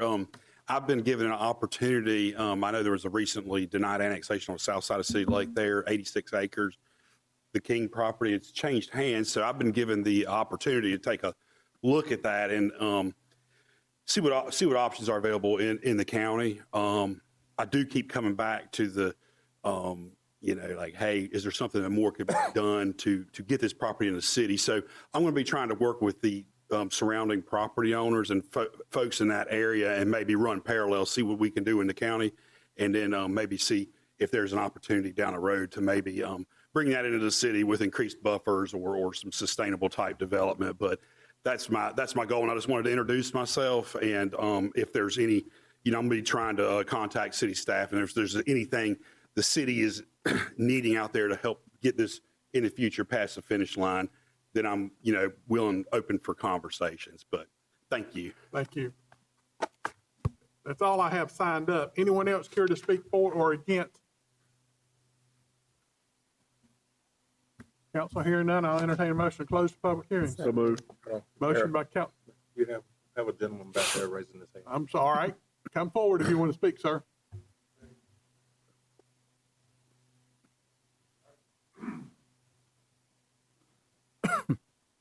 Been preoccupied, so I couldn't get on the list. Give your name and your address. My name is Steve Layton. I live at 28867 Hatley Farm Road. Okay. Just off of Highway 73. This plot includes land and housing that will empty into Hatley Farm Road. Prior to where they've got the driveway is a curve that's blind for traffic coming down the hill. That's a very steep climb from 73 past that area. People typically drive, I would estimate 50, 55 miles an hour at that point. Emptying into 73 is an issue. The traffic is a problem now. You put 180 some houses on that road, it's even worse. I didn't hear anything from tonight's discussion that really addressed what DOT would need to do to 73. Turning onto or off of that road on the Hatley Farm is a problem right now. Coming across the bridge, people are going to highway speed. And I've been there for 15 years. Lived a lot of different places in my career. And we typically start slowing down on the bridge because of the current condition. You put almost 200 houses there. I don't see the planning for the impact that this is going to have. We're on wells. We don't have sewer in that area. And I can understand the need for the infrastructure to support this number of houses and the people. But I would imagine that there's been, or it sounds like, there hadn't been a whole lot done on the traffic situation. I can't answer that because we don't know. We did hear earlier that there was a TIA done and it was turned over to DOT. We don't get involved with DOT and their requirements on their state roads. So I can't tell you what they're going to require because I don't have any idea. Yeah, I understand that perfectly. I do. But moving the DOT is like moving a railroad. It doesn't happen easily. And it's hard to project opinions of what the traffic on 73 is going to really look like when this happens. I would feel better about what's going on if I thought due diligence on that point had been made 30 seconds. by the one that wants to build this development. And I don't hear that. I understand it's not your issue. Right. But he will have to work with DOT, and he will have to satisfy DOT before he can build them driveways. That's the best I can tell you at this point. I know it's not your monkey to deal with. I know that. But Hatley Farm Road is part of the deal here. It's not just City Lake Drive. Thank you. Thanks. Mayor, if you remember, one of the conditions on there, when this was originally proposed to the county, before DOT got involved, there was going to be an entrance that was going to be oriented onto City Lake Drive from that western, the smaller phase of the property there. When they got to look at it, there was where they wanted to put it, there were sight distance issues with that curve there. There are places they can put it, but it's going to require more grading to get it in. We have required that there be an entrance onto City Lake Drive as part of this when that phase is built. So yes, there will be access onto Hatley Farms, but I would, they're going to have options there. The majority of them can exit onto City Lake and then go out there and get better visibility out there anyway from City Lake Drive than you do from Hatley Farms. So all of the residents here will have direct access from City Lake to 73. Thank you. Anyone else care to speak for or against?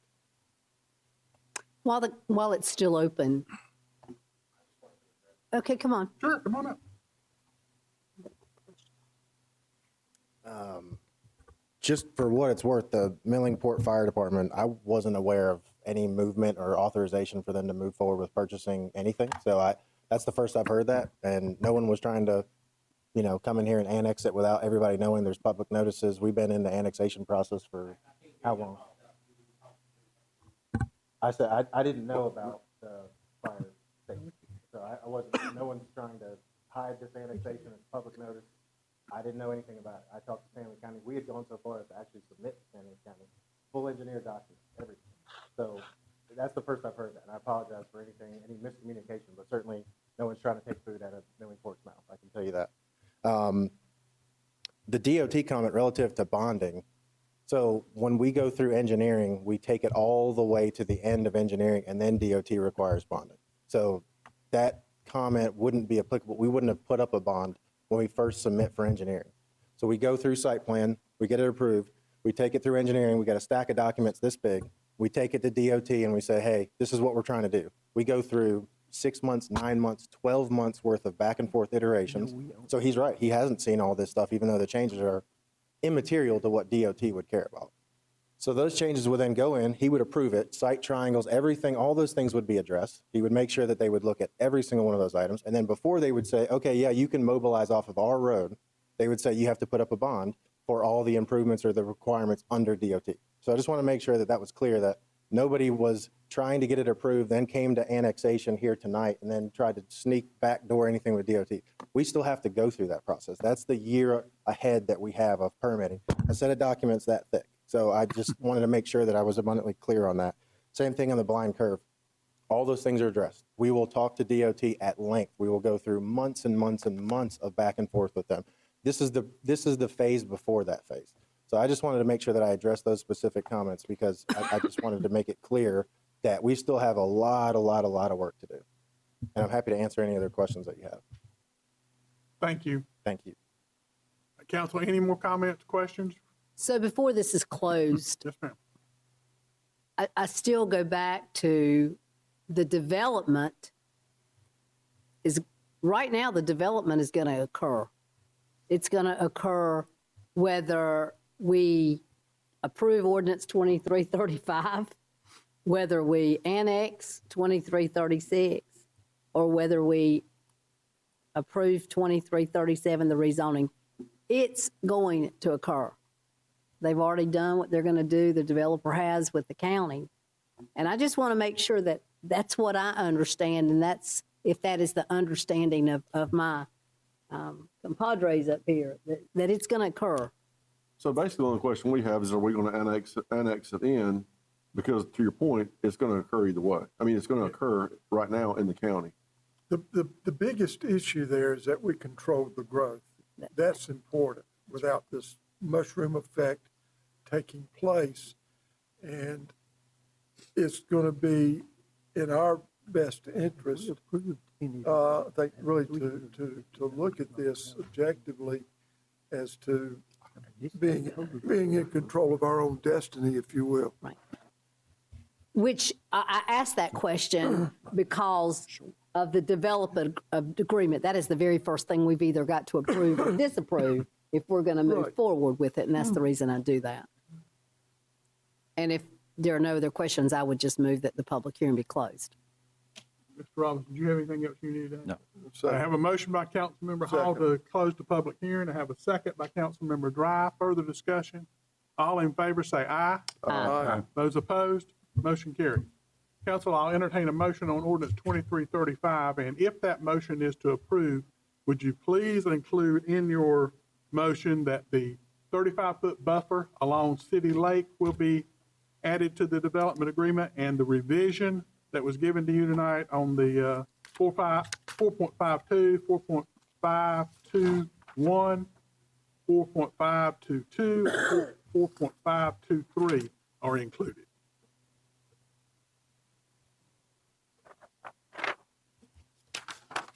Make a motion to approve ordinance 2325. 35, 35. 23, 35. Put my glasses on. 2335. With all of those, With all those where I can mention them. Yeah. have a motion by Councilmember Whitley to approve ordinance 2335 with those attachments and additions to the development agreement. I have a second by Councilmember Dry. Further discussion? All those in favor say aye. Aye. Those opposed? Motion carries. Moving on to 6B, ordinance 2336, annexation, tax record 23160. This is 100-plus acres on Long Lake property for an annexation. And I'll turn it over to staff. Thank you, Mayor. Okay, let's see.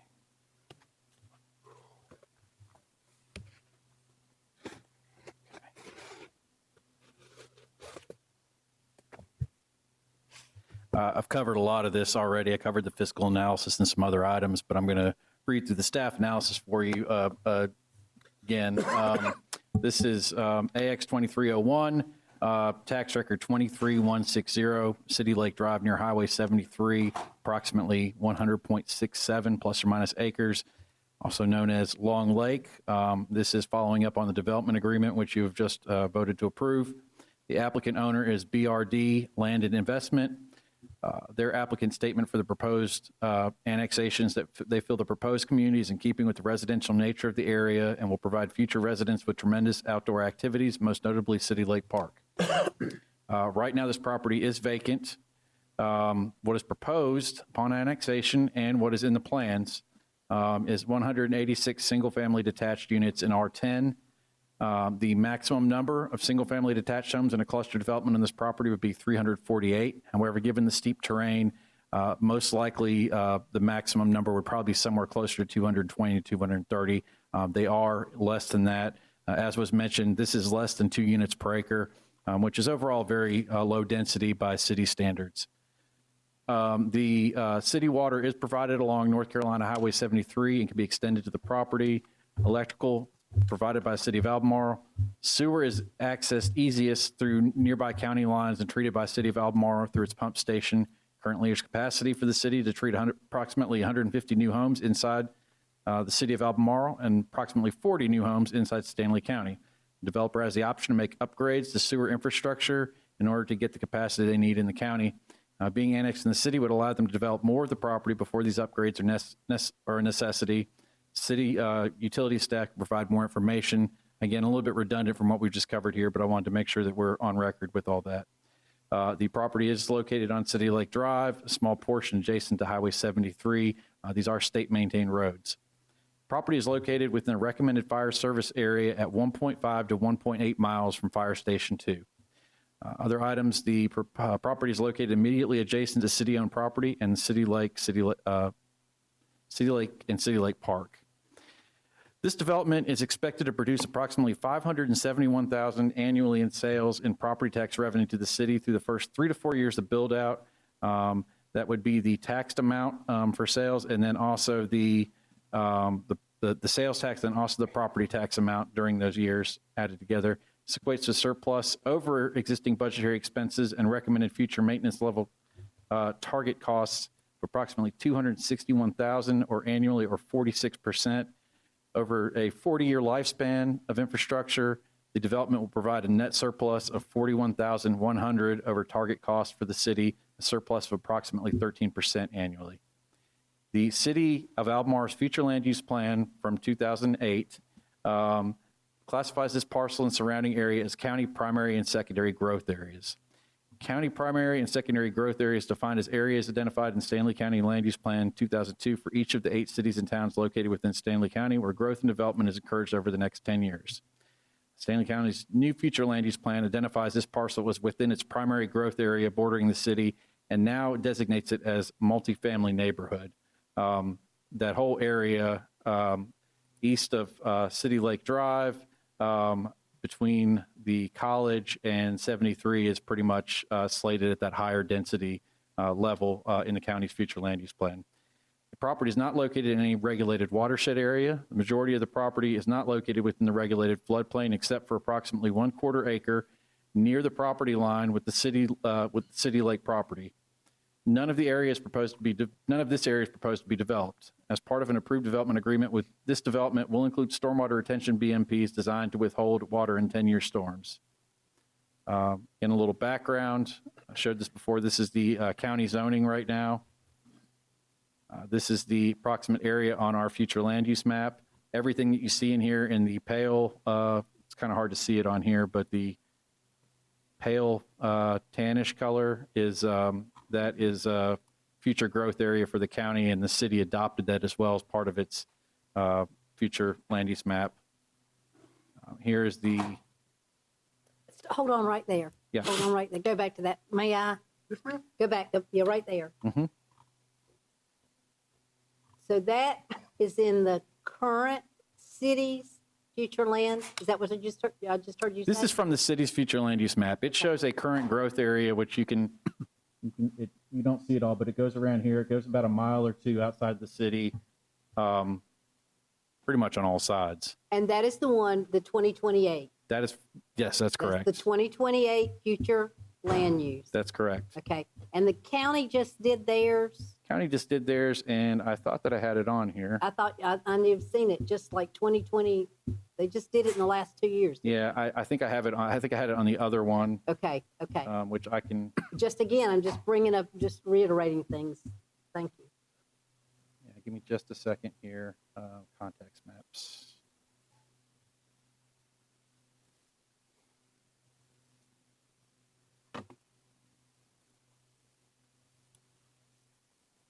No. Oh, this, I do have it on here. I'm sorry. The colors are throwing me off on this.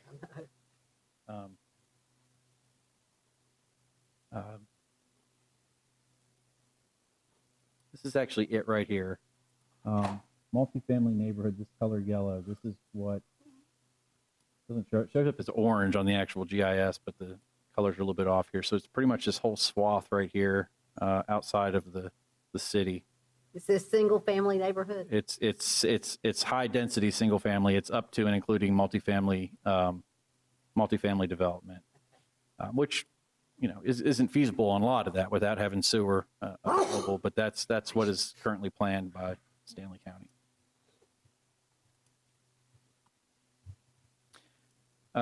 Again, just an aerial of the property there. Some site pics for context. This is 73. This is City Lake Drive right here. Here's the lake. Coming down, there's also the lake, city's property right about here, and then right of way. This whole area out here is what is part of the development. The property was rezoned to a conditional R10 district by Stanley County last year, which included an approved development plan consisting of 186 single-family homes. The property owners have Strike decided. that, hold on, 180 or 180? 186, I'm sorry. that's Yeah, a yeah, typo. it's a typo on my Okay, part. thank you. The property owners have decided the property can be better developed with access to city sewer. City staff has prepared a development agreement to accept the approved development with some conditions if annexed and rezoned to R10 such that it can be developed inside city limits. This is in the city's limits because it can ensure quality development and maintains the city's limits contiguous to City Lake Park and the lake. This annexation will also help ensure the city can expand its boundaries in the future. Staff believes that between the inevitable development that will occur in this property in coming years and the property's location and availability of city services, the annexation would be in the best interest of the city.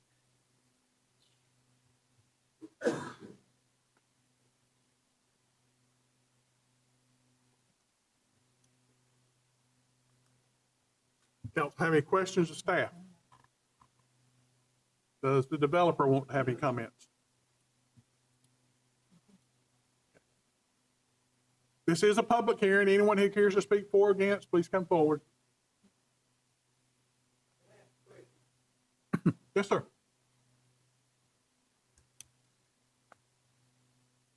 Have any one of y'all on this board looked at this before tonight, went out and looked at extra property? I have, and I can't say. Okay, I'm just asking. Oh, yeah. I just wanna make Yes. sure. Not this I time around. just wanna The make first sure. time around I did. Okay, Yeah. okay. I've been through there a lot. Thank you. Sure.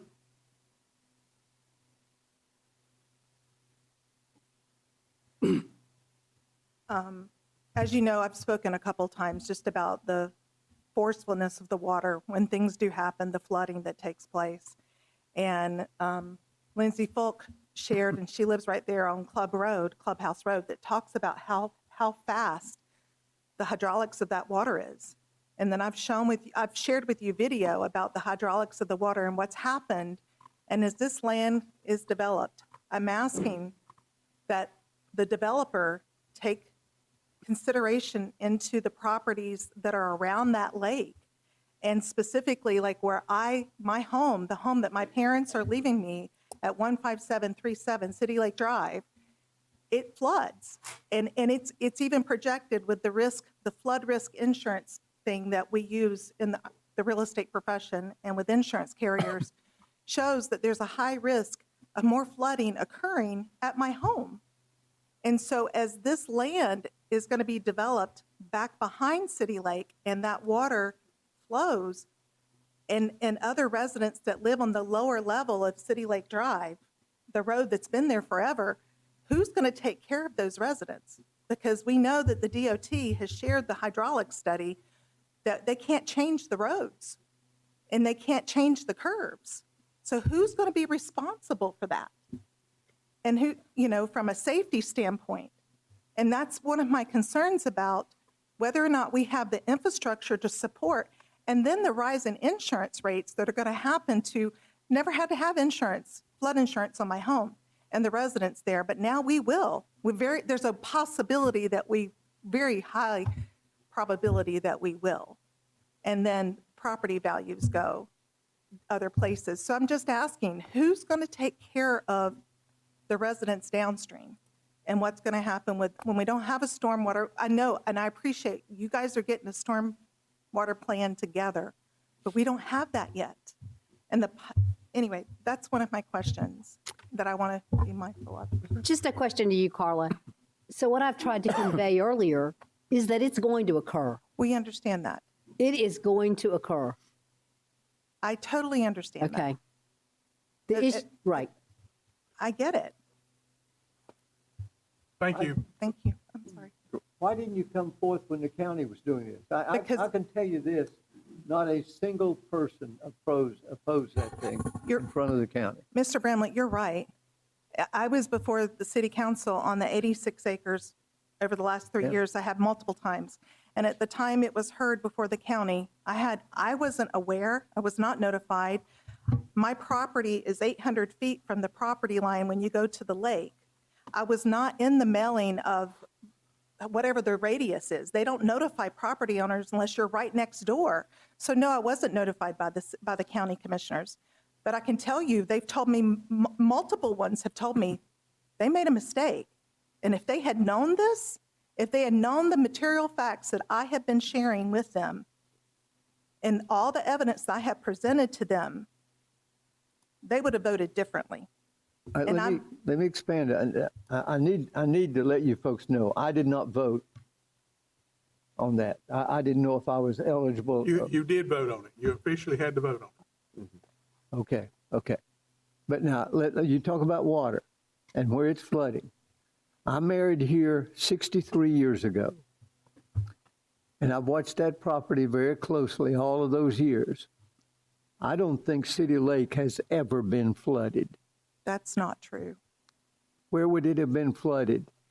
Mr. Bramlett, Ms. Falk just shared with you at Club. Now, you live across 73. You don't even live on that side, do you?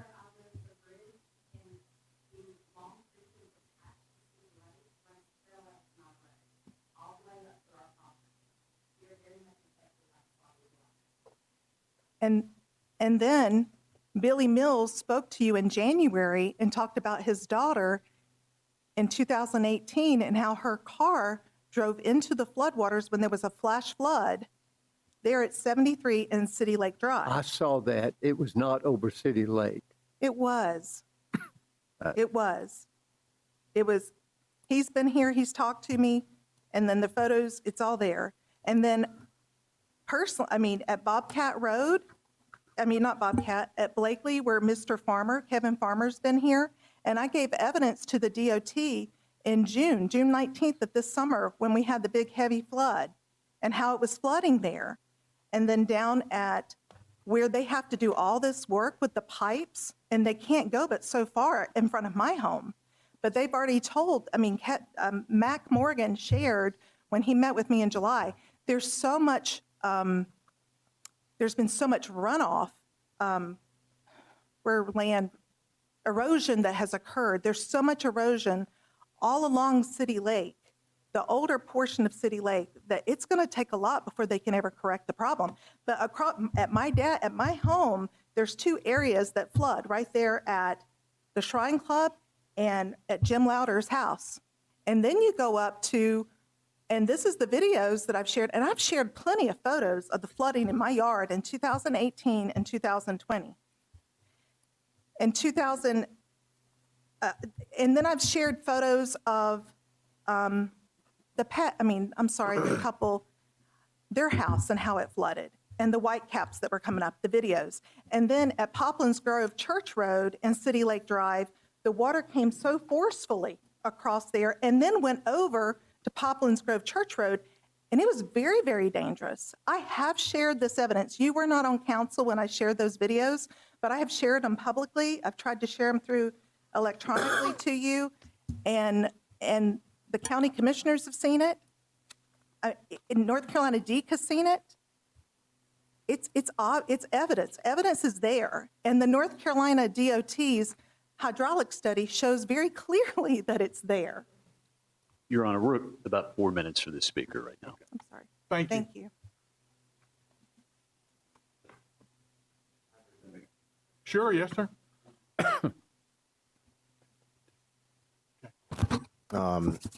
Give her a name again so she can get it on the. Yes, record. Kyle DiProtoro. I do want to state that we are sympathetic to drainage issues. This is not unusual for us. It's something that comes up regularly. I think as part of this project being annexed, one of the benefits was that we do have stormwater controls, because we did agree to stormwater controls in our original zoning. So we will have ponds that will slow the pace of that water that's being let out. So right now you have farmland there. There's nothing to slow that water. There's no trees to absorb it. There's no roots. There's no plantings. There's nothing there to slow that water from getting into the lake. It all goes to the lake. The lake takes it and it goes wherever it goes. And so by virtue of what we would try to do is actually put on, as shown on the site plan, approximately 3 BMPs, 3 stormwater facilities that we would have to control at least a 10-year flood. The worst flood that you could see in 10 years, we're going to control up to a 10-year flood. So I do want to add that we are sympathetic to those issues, and we are planning to address those issues to the extent that we can for our control. Obviously, I can't control everything around us and everything else, but I certainly can say that if anything, we will improve the situation, not exacerbate it. Thank you. Thank you. Anyone else who cares to speak for or against, please come forward.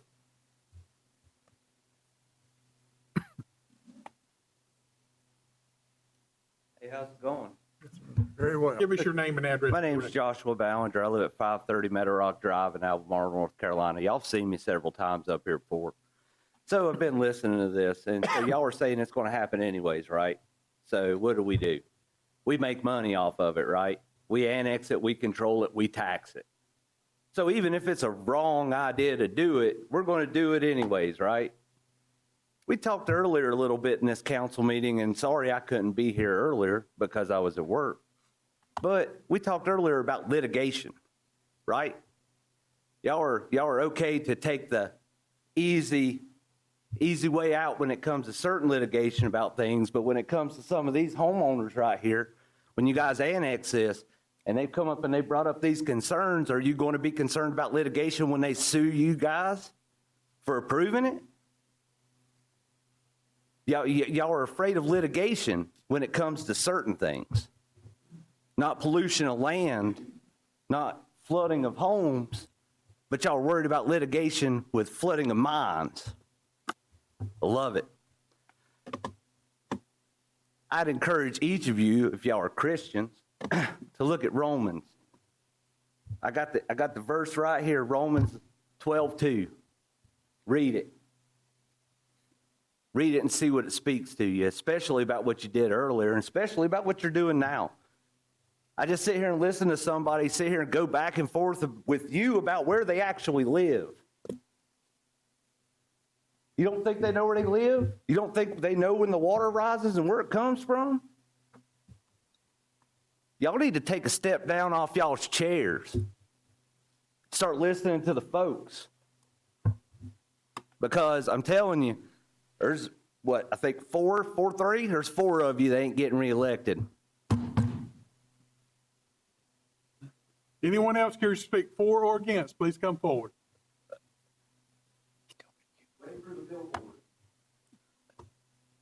I'll entertain a motion that we close the public hearing. So moved. Motion by Councilmember Aldridge. Second. Second by Councilmember Townsend. Further discussion? All those in favor say aye. Aye. Those opposed? Motion carries. I'll entertain a motion on ordinance 2336. Motion to approve ordinance 2336. Motion by Councilmember Whitley to approve ordinance 2336. Second. Second by Councilmember Dry. Further discussion? All those in favor say aye. Aye. Those opposed? No. Motion carries. 5-2. Okay. Moving on to ordinance 2337, rezoning of a Long Lake property, tax record 21360, from county conditional R10 to city R10, zoning map amendment 2304. Staff, would you introduce? Thank you, Mayor. I am going to jump over some of this stuff as it's probably the third time that I've talked about a lot of it. Currently, this is zoned R10, conditional use in the county. It is adjacent to R10 General Residential District and Stanley County R20 on one side. To the south, Stanley County RA. To the east is R10 General Residential District, the city of Albemarle. And to the west would be Stanley County RA and Stanley County R20. The future land use map has this area for future, and you can see right here the zoning as well. Future land use map does indicate that this should be a growth area. It's not much more specific than that. However, I feel that given the surrounding area, given what's proposed, that the R10 zoning district is going to be the most consistent with adjacent properties, both in the county and the city in that area.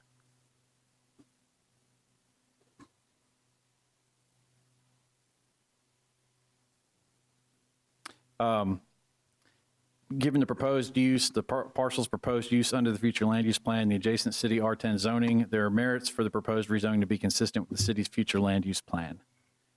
And the R10 was also what was agreed upon with the property owner as part of the annexation. Does not necessarily have to be R10. It could be something less than that, but the zoning, the density for the plan itself, the R10 would be the most consistent. And if, hold on right there. If it were not R10, give me what it could be then. You could do R8, you could do R6, but given what's out there and everything, R10 is pretty much that would allow for what is proposed right now on the property. Versus R8 would do what? R8 it would allow for even more units. That's what I thought. And townhouses and other That's what I stuff. thought. Okay. But with what they're asking for already, the R10 provides that and is probably the most consistent. We've provided the consistency statement, inconsistency, and future land use map amendment statement there as well. Questions for staff? Does the developer have any comments? This is a public hearing. Anyone who cares to speak for or against, please come forward. Again, I'm here tonight to speak as I spoke in October, I think, with regards to there being a higher density that goes here at this location, just like the 86 acres.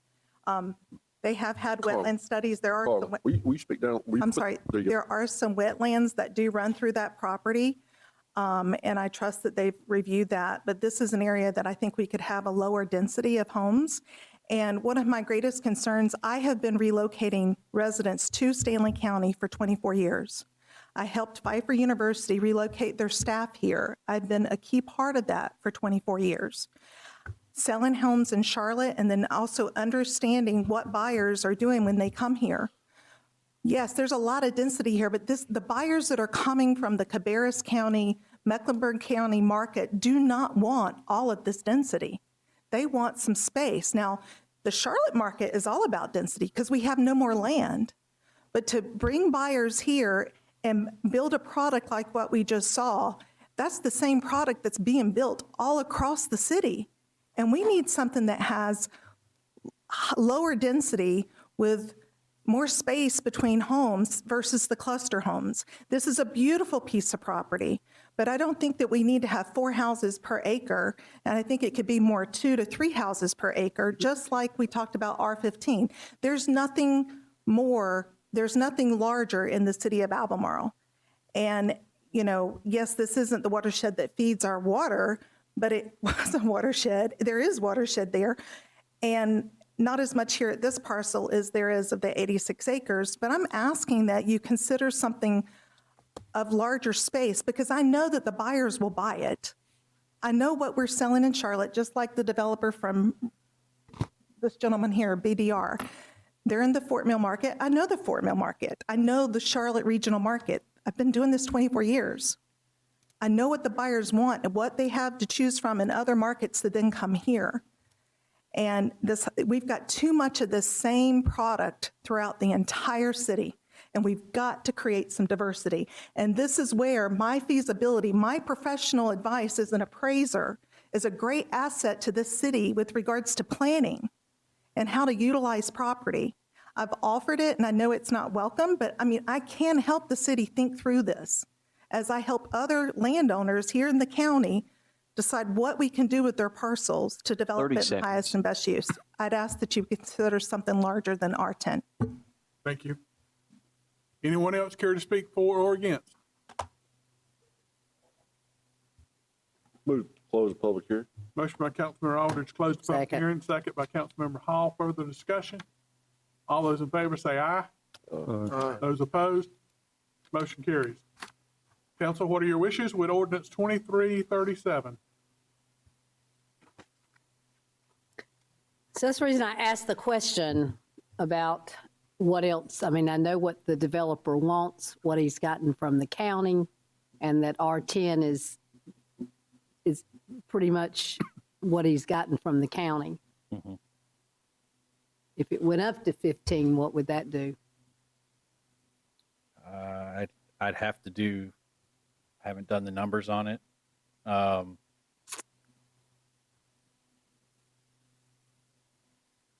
gives you just under 3 units per acre. He's doing 2. It could potentially throw off the calculations they've already done on the open space and everything there. Gotcha. Yeah. Didn't we approve recently a 15 acres with something like 100 and some units on it for Joseph Burleson? Yes. I 20. mean, this is 2 units per acre. Overall, what's planned here right now, and this is, if you look at the definition of the cluster ordinance, this is what the cluster ordinance is supposed to do. Yes, there's smaller lots. The developer feels they're marketable. We do have evidence that these lots sell. But overall, it's 1.86 units per acre as a total. The rest of the land is being preserved and set aside. So potential that might be able to be accomplished with the R15, but it's we've got an agreement on right now on the property. So I think the R10 is the easiest way to go with it. Council? I'll move approval of ordinance 2337. Motion by Councilmember Whitley to approve ordinance 2337. Is that with the consistency statement? Yes. With the consistency statement. Do I have a second? Second. Second by Councilmember Bramlett. Further discussion? All those in favor say aye. Aye. Those opposed? No. Hold your hands up, please. Is that opposed? Hands up for what? Those opposed, raise your hand. All right, I have 4 again. What you want to do with it, Council? I'd like, is it possible to revisit this and come back to us? I know you've been going at this a long time. However, I think some good points are being made, and I've sort of watched it. I think, from your expressions, going, oh, okay, this is probably coming back to me a little bit. I'd like to get your perspective on that as the developer.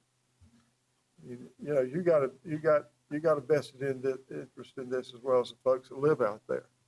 Sure, yeah.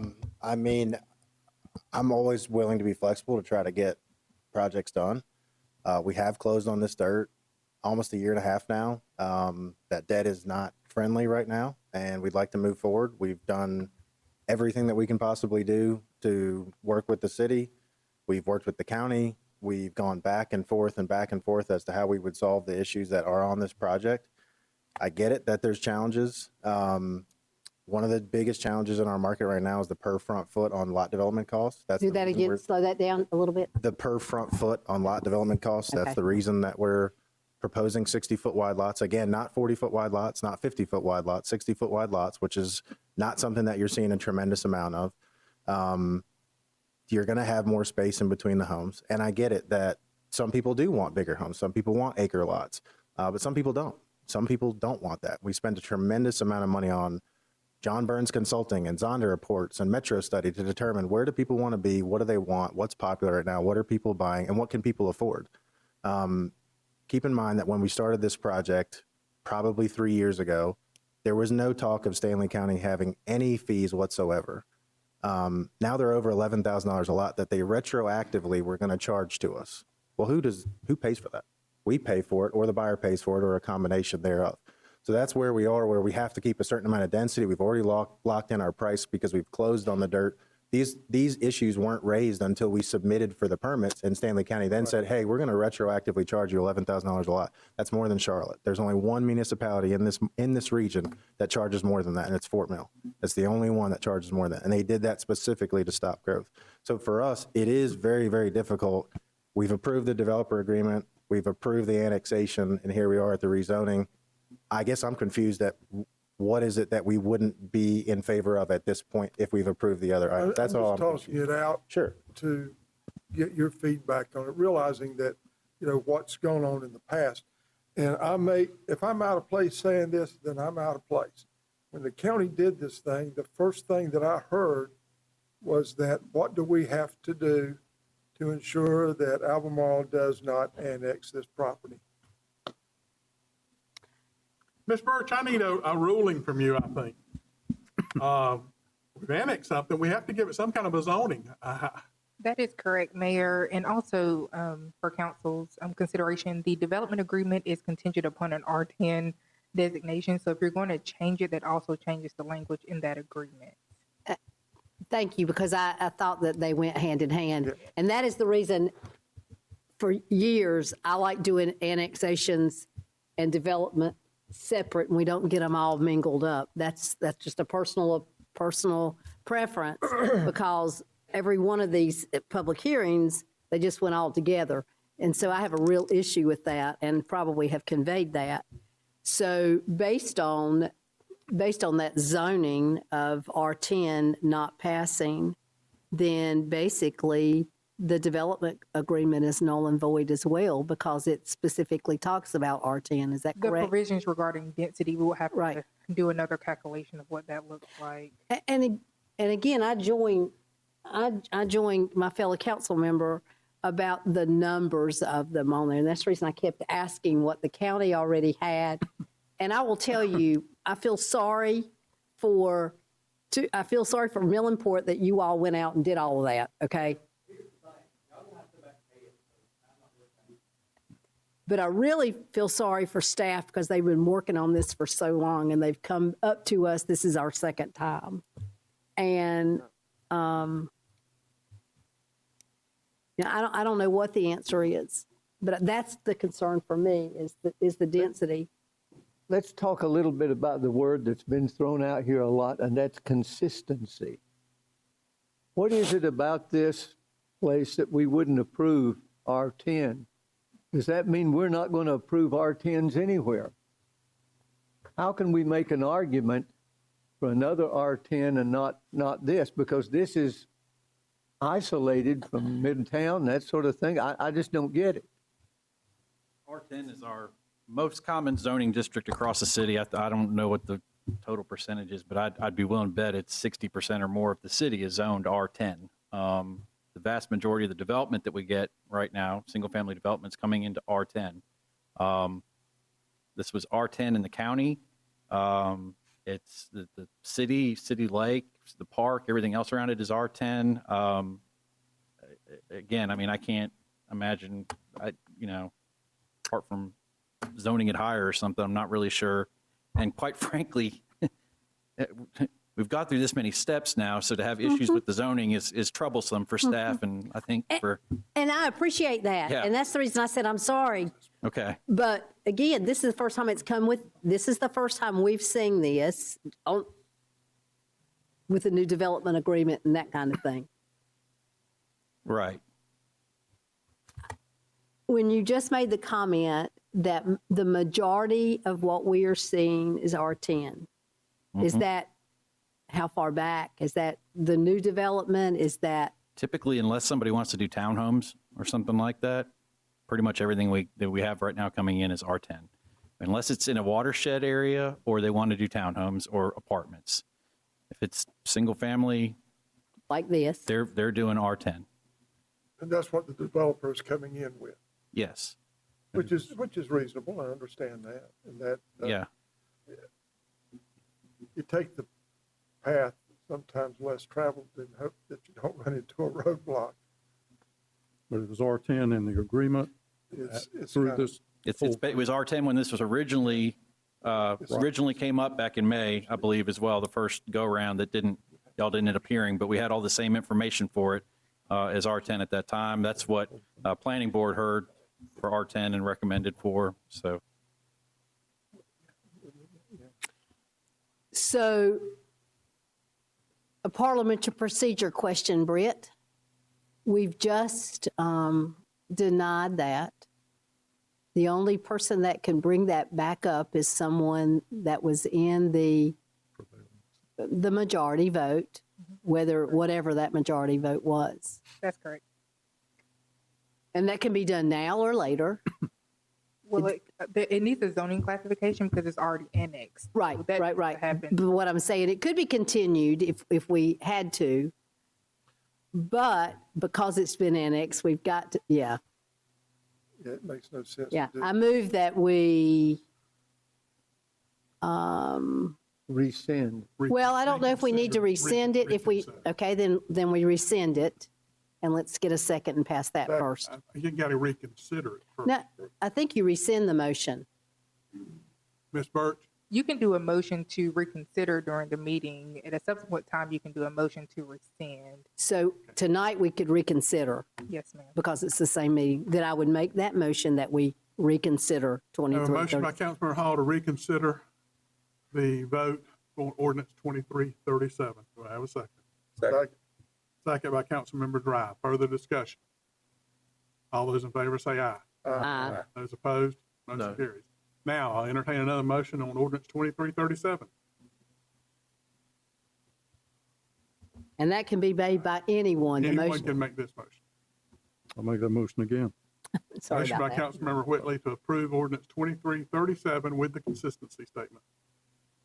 Do I have a second? Second. Second by Councilmember Dry. Further discussion? All those in favor say aye. Aye. Those opposed? No. 5-2. Okay. Thank you. Thank you, staff, and thank you, everybody that had comments. Thank you, council, for, I know that was a confusing one to get through, and I appreciate your taking the time with us on it. Number 7, council agenda adjustments. I do not have any. You're on. I'm sorry for the vote. The two opposing, Aldridge and Hunt. Hunt. Okay, thank you. Unannounced delegations, Bishop Jordan. And if you would, give me your full name and address, please, sir. It's Mr. Roland Jordan. Good evening, Mr. Mayor, council members. And give me your address, because I'm not sure what. Address is 134 Laurel Street, Concord, North Carolina, 2025. 134 Watt Street? Lore, Lore. Lore, okay. Yeah. Thank you. Okay, good right here, sir. And the city manager, and the clerk, and the city of Almar. I thought more people would be here, but I hope y'all did a proclamation for Veteran Day. Some gave all. I'm still here, I gave some. A little bit dimension tied in the body, I get up all type of nights. Praise God. Because military take you from your family. I had 3 wives, now I'm with none. Praise God, but nevertheless, it's stressful being in the military. So it's very important that you recognize our men's and women's been in the forces. Now, me personally, I don't like women to be fighting, but that's me. Praise God. But another thing, I've been to 16 cities, and I'm trying to get a proclamation for white people. Due to the fact that sometimes I think y'all think some of the whites think we're better than the blacks and other races there, but we're all the same. So I want y'all seeking y'all prove of that. You know, I'm gonna keep working on until I get one. Praise God. And another thing I want to bring to your attention, your police. They need to be, I talked to the chief, you got a good chief. I thought it might be a little rough there, but you know, I get a little rough too sometimes. But need to be trained how to handle mental people. My lady friend, she's mental, and I apologize that she cut one of the officers in the face, but because she wasn't on her medication, you know. And I've been a pastor there and a friend. They did everything they could to keep me from visiting her, and that's part of my duty as a minister. We human too, praise God, and I ain't no phony. I'm just like that. You may not know, but I'm straight up. You know, that's how I am. And I'm working on trying to get prayer back in school because I see there's a problem there with our kids. The kids are very important. God warned us about our kids, you know. I hope you take heed to that. Praise God, because it's very important we protect our kids. You know, I love all people, gay or whatever. I did have a problem with gay people, but God told me in the spirit, you got to love everybody. So I asked him, I say, well, give me my mama love, because a mother who take care of kids, take care of the family, you know, make sure the kids is very in order. You know, I very respect the ladies. After about 14 or 15 kids, the first time I seen my lady friend, first to have the baby, and I got to cut the cord. 30 seconds. So I said, oh God, that's something very important. So I teach my men and young men to treat women like they're supposed to be, treat them right, praise God, because we all God people. Because we got half a woman in us and half man. Think about that, praise God. So we, togetherness, praise God. God gave me that idea, so I thank him for giving me that idea, praise God. And I thank y'all for having a speaker named Dr. King, So that's a blessing, praise God. So I'm looking to meet with your city manager and staff, praise God, see if we can get some things going. I'm the type of person that move, I travel, Time. help people. Thank you, and God bless you. Mr. Jordan, one of the things you asked me for was about a Juneteenth holiday. Yeah, Juneteenth. That has been done. Thank you, sir. Council has done that. Yeah, a the couple young weeks ladies ago. tell me about that. Yeah, they took it a couple weeks ago, did the same way the state did, the state has done theirs. But praise God, because the black was treated real bad, praise God, wasn't y'all, but some of them still do it, you know. I heard down in Mississippi, but that make a difference in your community, that you keep peace, and that's what God wants, to keep peace, law, and order. So thank you, and God bless. Thank you, sir. Thank you. Thank you, sir. Moving into administrative reports, number 9A, update on events. I believe Ms. Kaiser has that.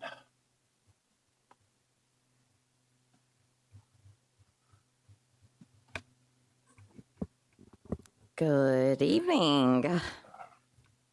I hope everybody is good. Is everybody awake still? We need a deep breath. That's been pretty Probably need a intense, 5-minute break, hasn't is it? probably what we need. So in your packet, I provided an update on Food Truck Friday. So I'm going to open this now. So moving on to page number 3, I know that it's sideways, but that just shows our attendance per date in comparison with 2022.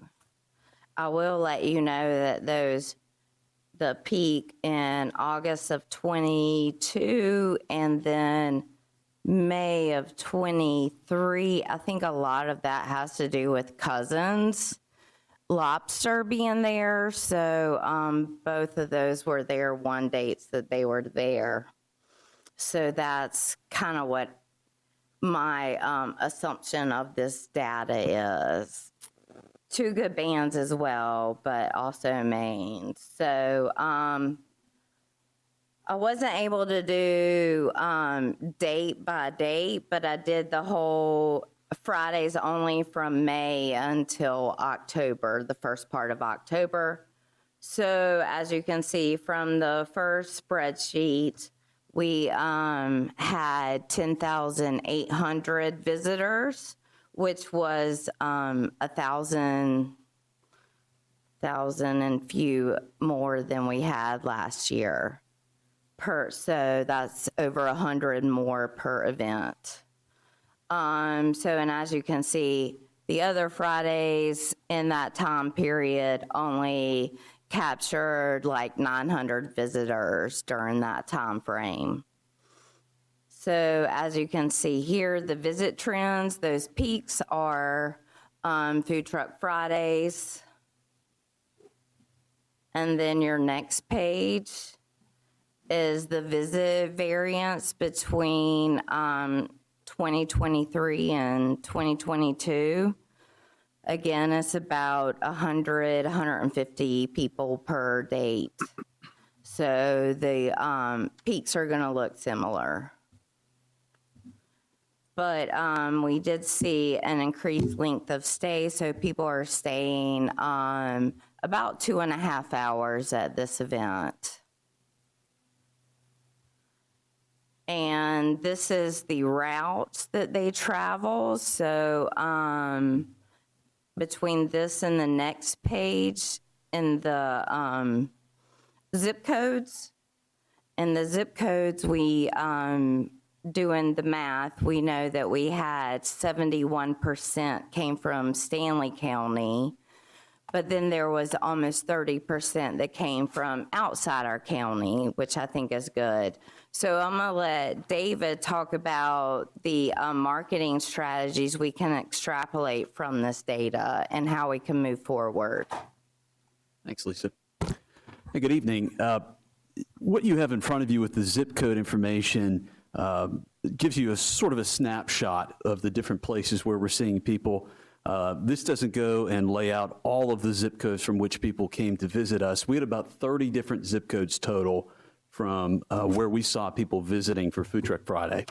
So as Lisa mentioned, about 70% from Stanley County, another 30% from outside. And what this information allows us to do is the sort of targeted outreach through our social media platforms, looking for the places where we know we have people who are interested in the event to target them more often, and then to also draw in individuals that we maybe missed out on in a previous year. And so some of the things that we've added, and then the last page is where they were prior to coming to City Lake for Food Truck Friday and where they went after.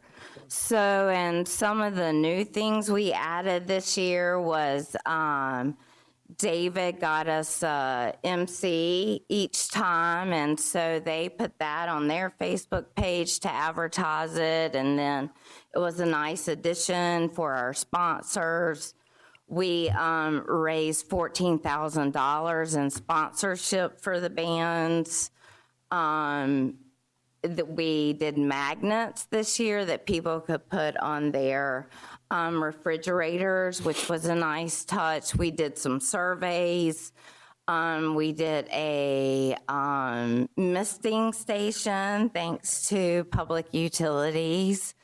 And there was also, we added children's activities to the event.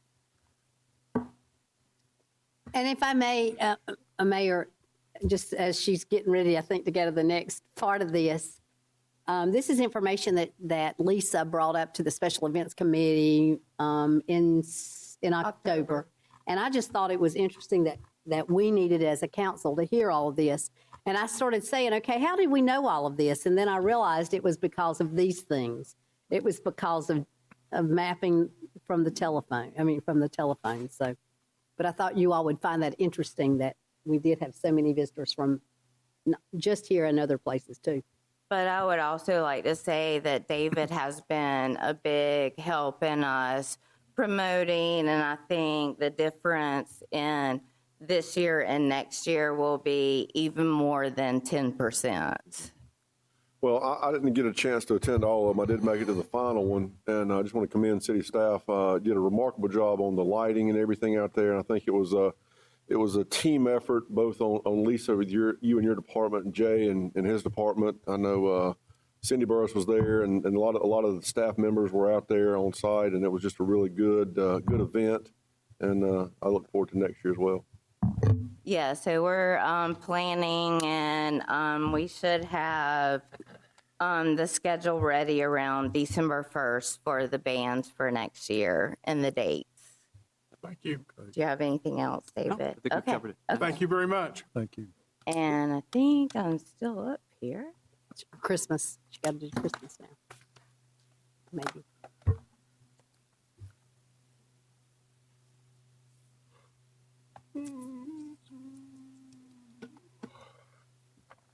Good evening.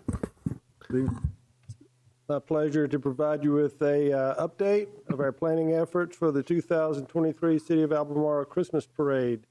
As you can see from the information in your packets, we have a Christmas Parade planning team that's been meeting since August. As you know, the Christmas Parade is one of the downtown signature events. It fits in with our strategic plan goals of inclusive community engagement and safety and security.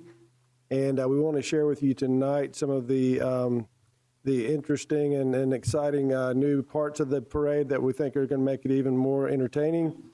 But we also want to focus on safety. As you know, it's hard to believe, but it's been about a year ago that the tragedy happened at the Christmas parade in Raleigh.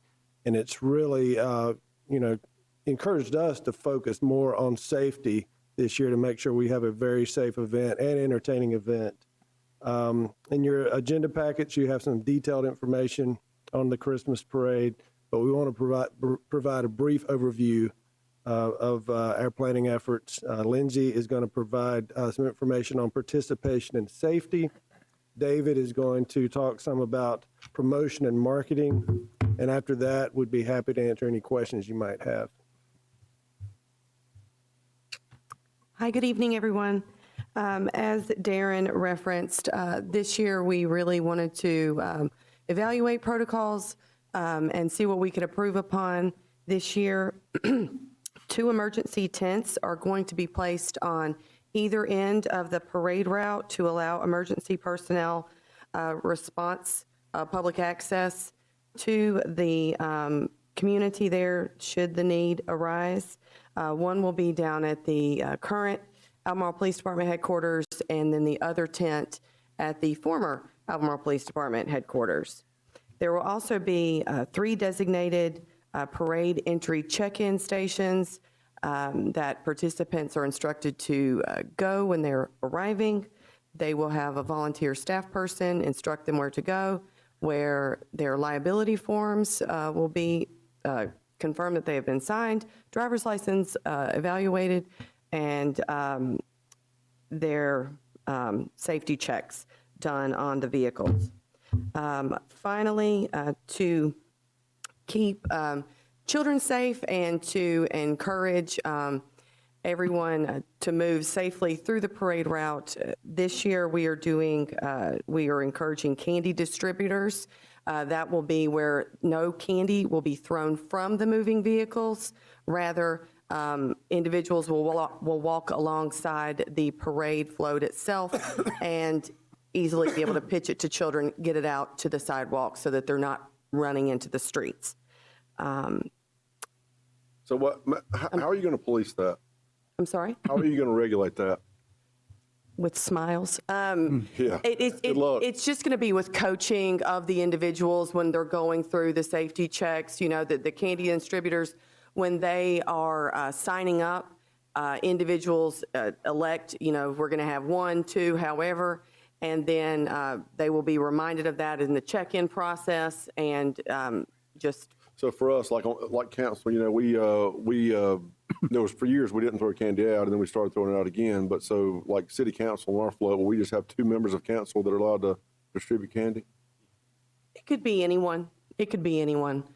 So if you know, wanted to, you know, some city staff to even walk alongside and get it safely there, you know, that's fine. It can be anyone involved with the float. Does that make sense? I wanted to quickly run through some of the inclusive community engagement aspects of the parade this year.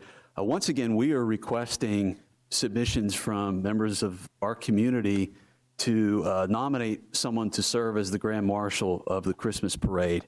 You may have seen on our social media accounts that we've publicized that. It's been on the city's website. It's also gone out through direct email, through the Albemarle Downtown Development Corporation. It's appeared in media, both in print and on radio as well. And please feel free to share this information with your constituents. We'd like to have as much input as possible on that. For anyone who's not aware of where to find the Grand Marshal nomination form, it's www.albemarlenc.gov/parade Grand Marshal. It's a very short, simple form, and we'd love to see a lot of participation with that. Now, just to note as well, we have placed a paper version of the form as well if someone doesn't want to do it online. That can be found at customer service here. It can also be found at the Niven Center as well as the E.E. Waddell Center, and in 2 businesses downtown, I believe 2nd Street Sundries and Glory Beans Coffee House as well. I also want to mention, in the vein of inclusive community engagement, we did have some feedback previously about band participation and trying to see more of that. So we've gone ahead and acted proactively to recruit local marching band participation, and I'm pleased to say that we do have commitments. I'm waiting to see some registration forms from some people, but over the phone, at least, they have told me in our county that they will be participating this year. So that will be an addition for us. As far as the parade registration goes, we've done our best to really simplify that process and make it online. Because of the fact that some registrations do have fees attached with them, we've gone ahead and worked through the Rec Desk program. That's what people use when they sign up for Parks and Recreation program, programming that requires billing. So in this case, we've gone ahead and taken the parade registration route and put it online so people can complete that registration there.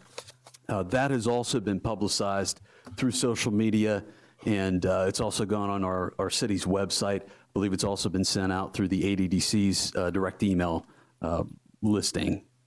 Another kind of interesting feature this year, we hope to kind of build up the experience of the parade, to produce it a little bit. So this year, we're going to be having a parade announcer on site. You probably are familiar that the parade is broadcast over radio each year. So we've actually partnered with the radio station to have a simulcast, which is a fancy way of simply saying that what people hear on radio, they will hear in person at the event this year over a PA system. And I believe that covers kind of the major portions of this. If there's any questions anybody has for us, go ahead. How many floats do we have secured? Do we have any floats secured for this parade? We do. We do have professional float services this year. You want to get into details on that?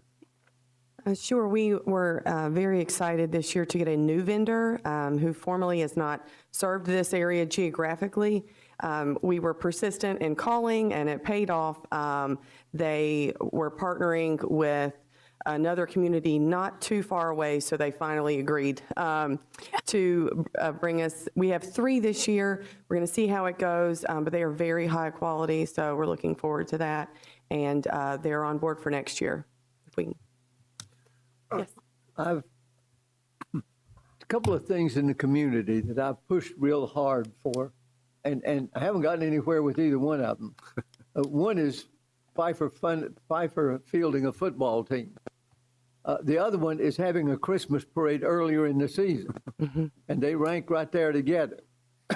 Remember this, you get the concept of Black Friday, which is when Christmas business really hits the community. In Albemarle, I've seen the figures. We have a leakage problem. Everybody knows what that is.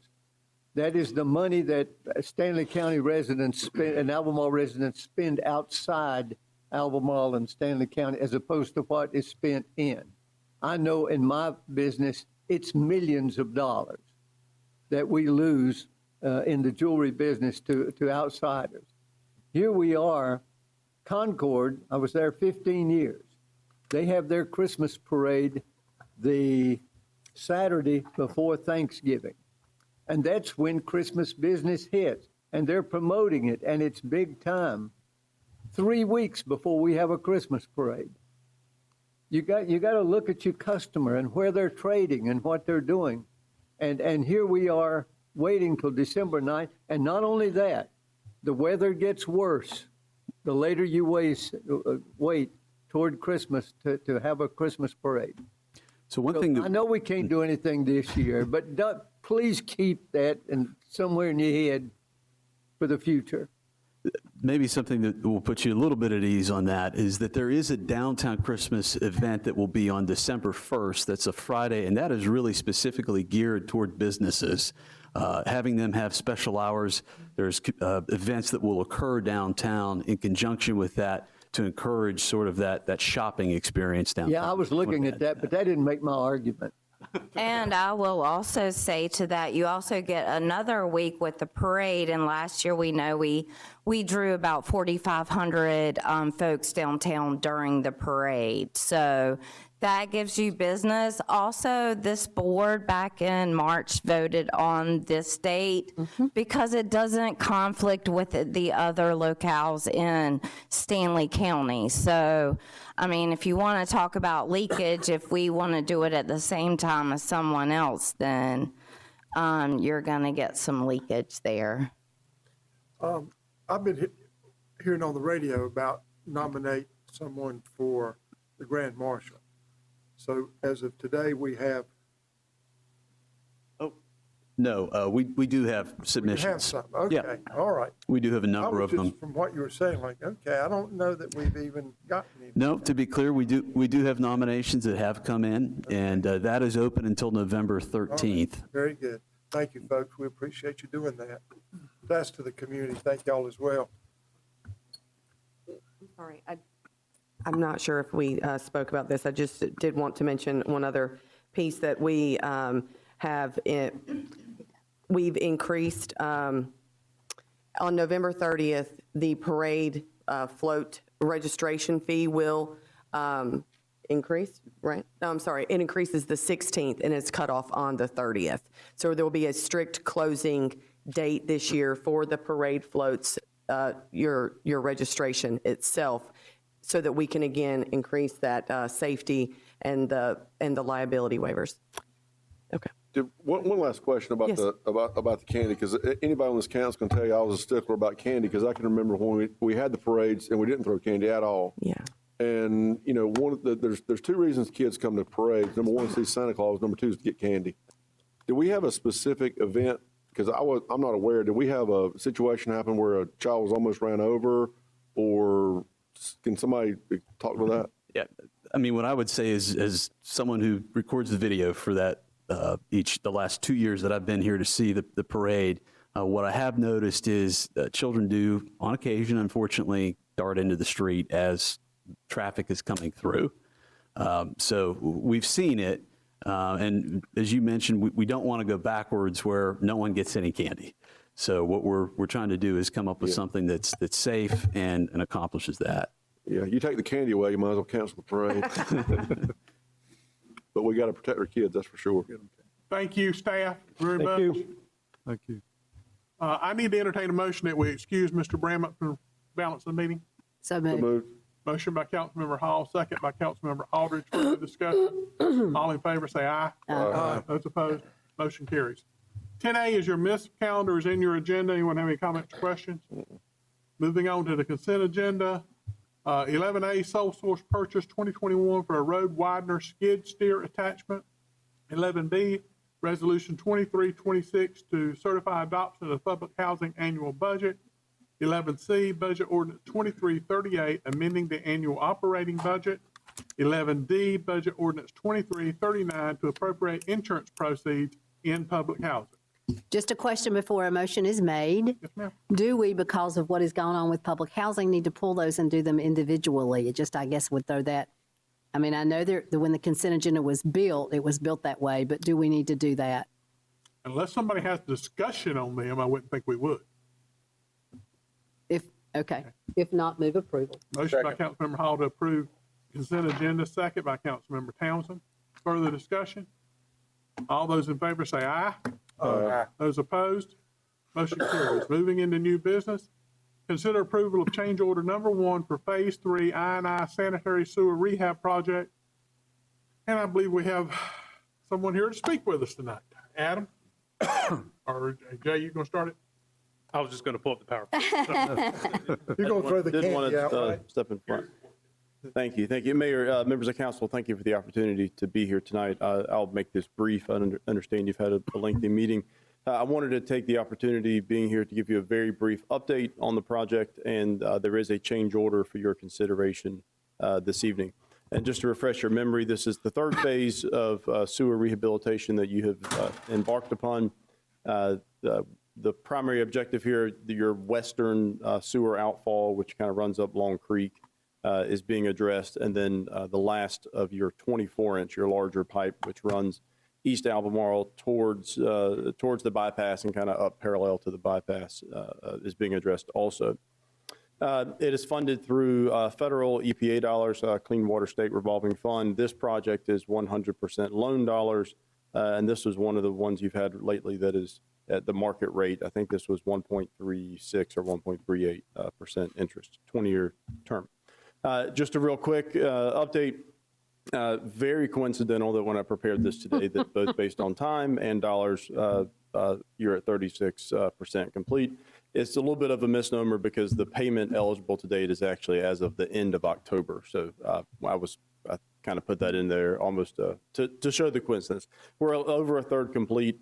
In our opinion, the most challenging part of the project, which was digging at the wastewater plant, as you also show you some pictures in just a minute, that part is behind us.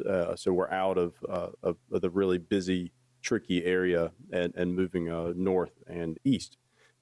Pictures of sewer rehabilitation projects are not overly entertaining. I do have a couple of them here a few of them for you.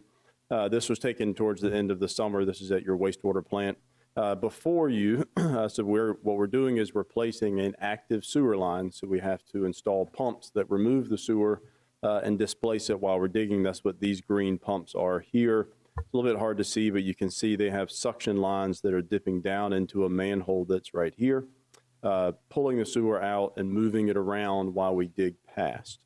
So this was a short piece at the wastewater plant. The same general construction, just a different area. The pumps I just showed you were off the screen to the left. They were displacing the sewer while the contractor dug right here underneath the power line. And you can kind of see this picture exemplifies why I said earlier the most difficult part of the project is in the rear views, because digging at your active wastewater plant was quite tricky. Just another shot. This is a little bit farther down, taken the same day. This is an area that the pipeline has been dug up and replaced. It had not been cleaned up as of this picture, but right now, as of today, there's grass established and it's been refurnished. Another shot. This one was taken last week. This is farther, kind of in the northwestern part of town. Let's see. This would be, let's say, western part, not northwestern, just south of Main Street. Yeah. Between Main Street and 2427. Interesting, I think this is Little Long Creek. I always get the two mixed up. You can see how dry it is right now. The creek is all but dry. This is your new pipe that was being installed the day we were there. The pipe to the right of the screen is the temporary pipe that's used to displace the sewer while they're digging. So it just, again, pictures of sewer rehab are not exactly exciting, but I wanted you to see. But you can see that from West Main Street, and you can see that, the clearing out in there. You can. Now, the line that is in the picture here, you actually can't see, but the one that you're talking about will be And just the clearing coming out. up next. That's correct. And that one that you can see from West Main on the south side of the creek crossing there, that one is being replaced, and it will look a lot like what you see in the picture here when it's done. So we do have a change order before you here tonight.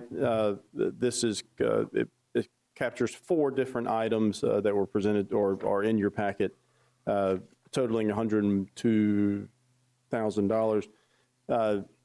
2 of the items in there were related to things that no one was aware of were in the ground at the wastewater plant that really had to be negotiated, relocated, mostly because they were water lines that were feeding a specific part of your wastewater plant process, and they could not be taken offline. So one of these was feeding your headworks, your grit removal system, and as we discovered during construction, the water line was directly on top of the sewer line and had to be displaced during construction.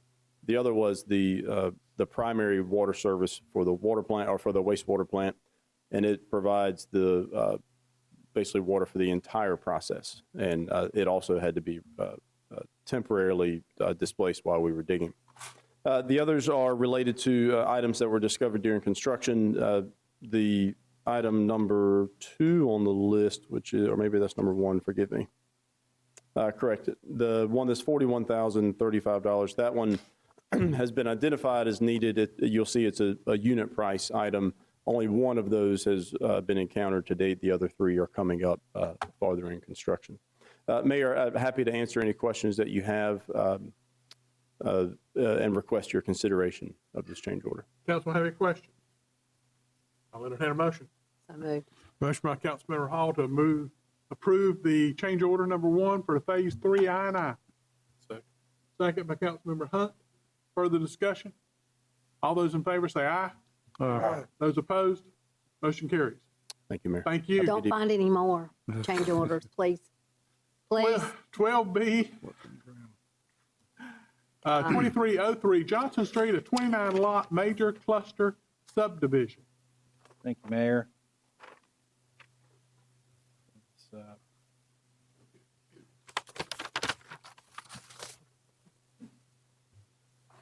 Okay.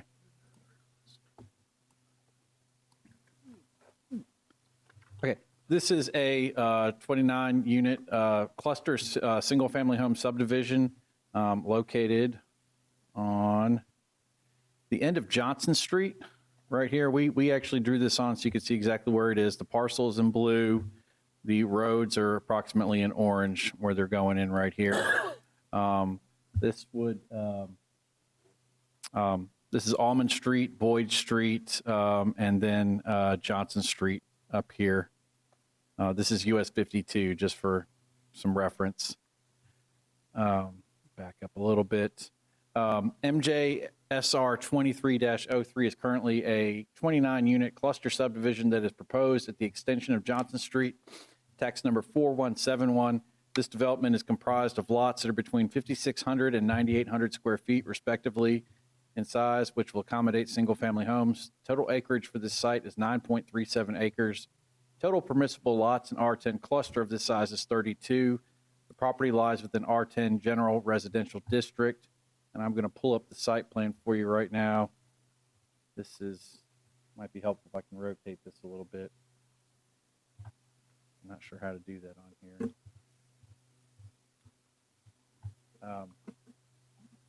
Bottom right-hand corner? No, not bottom. Oh, thank you. Is that it? Yeah. Okay.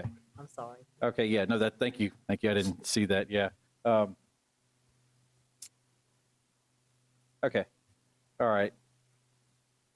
So as mentioned, this will be an extension of Johnson Street coming south, and then it will terminate down here. And then what is proposed is it says Almond Street Extension. This aligns with Almond Street. There is a large property in between these two that is not part of this development, but it is stubbed out so that Almond Street can connect through as well and kind of finish out this neighborhood whenever that is built. Also have a stub out here at this end, as well as turnarounds, fire turnarounds on those as well. Let's see. Primary access to the development is proposed through Johnson Street from the northeast. As I mentioned, 2 stub out roads on Almond Street at the southwestern end, and I guess that would be northwestern end as well for future connectivity to the north and the south. As a cluster subdivision, the reduction in each lot determines the minimum amount of open space as well as 5% of the gross land area. The total open space provided on this plat is 2.83 acres of open space.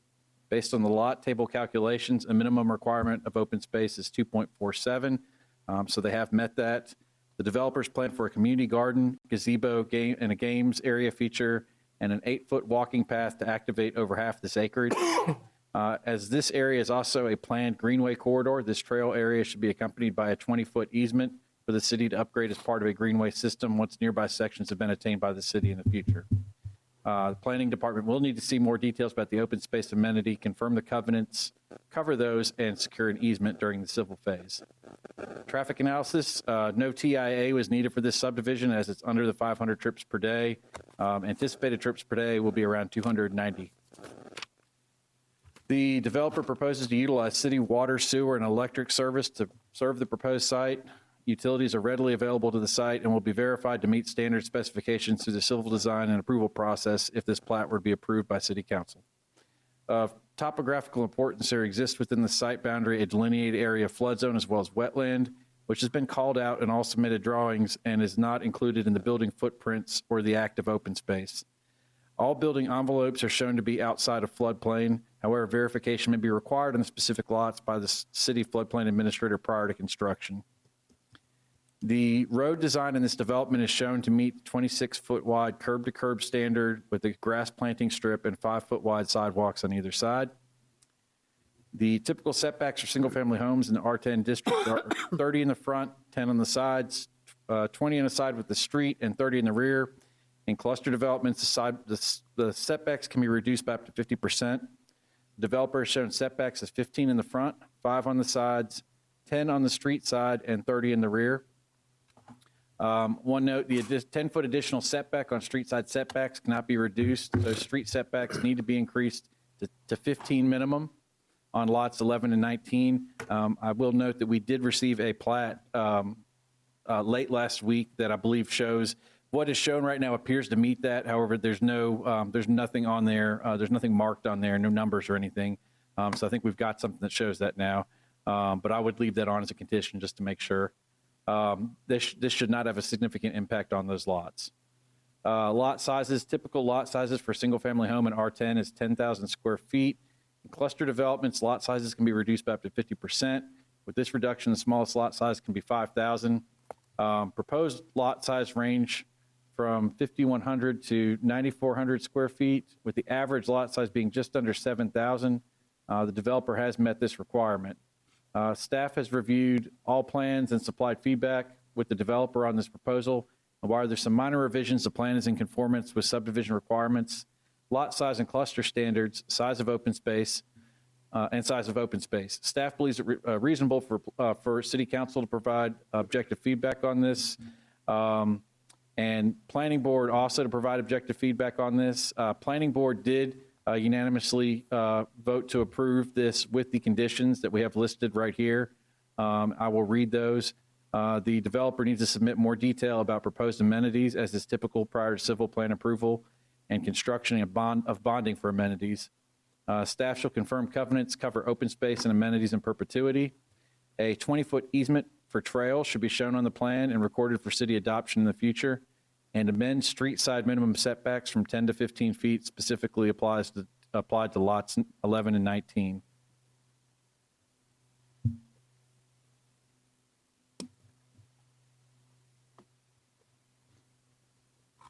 I will pull this back up for reference as well.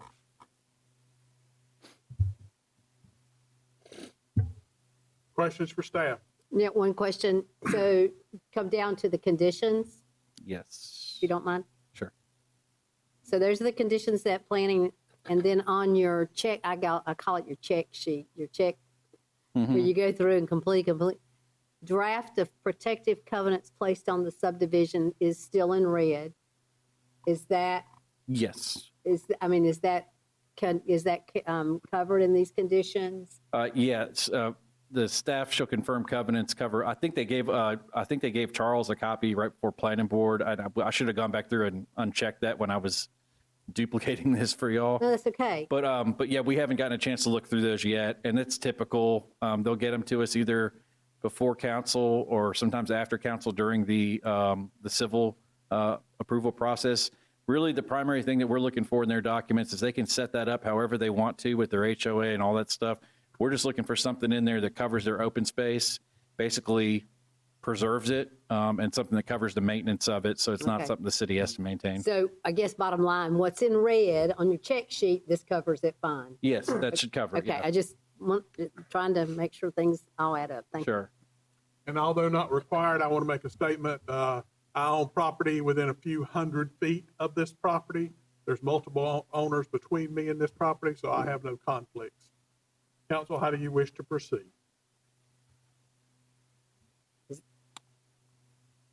I'll entertain a motion on MJSR 2303. So moved.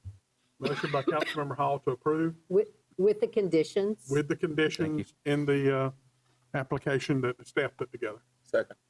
Second by Councilmember Townsend. Further discussion? All those in favor say aye.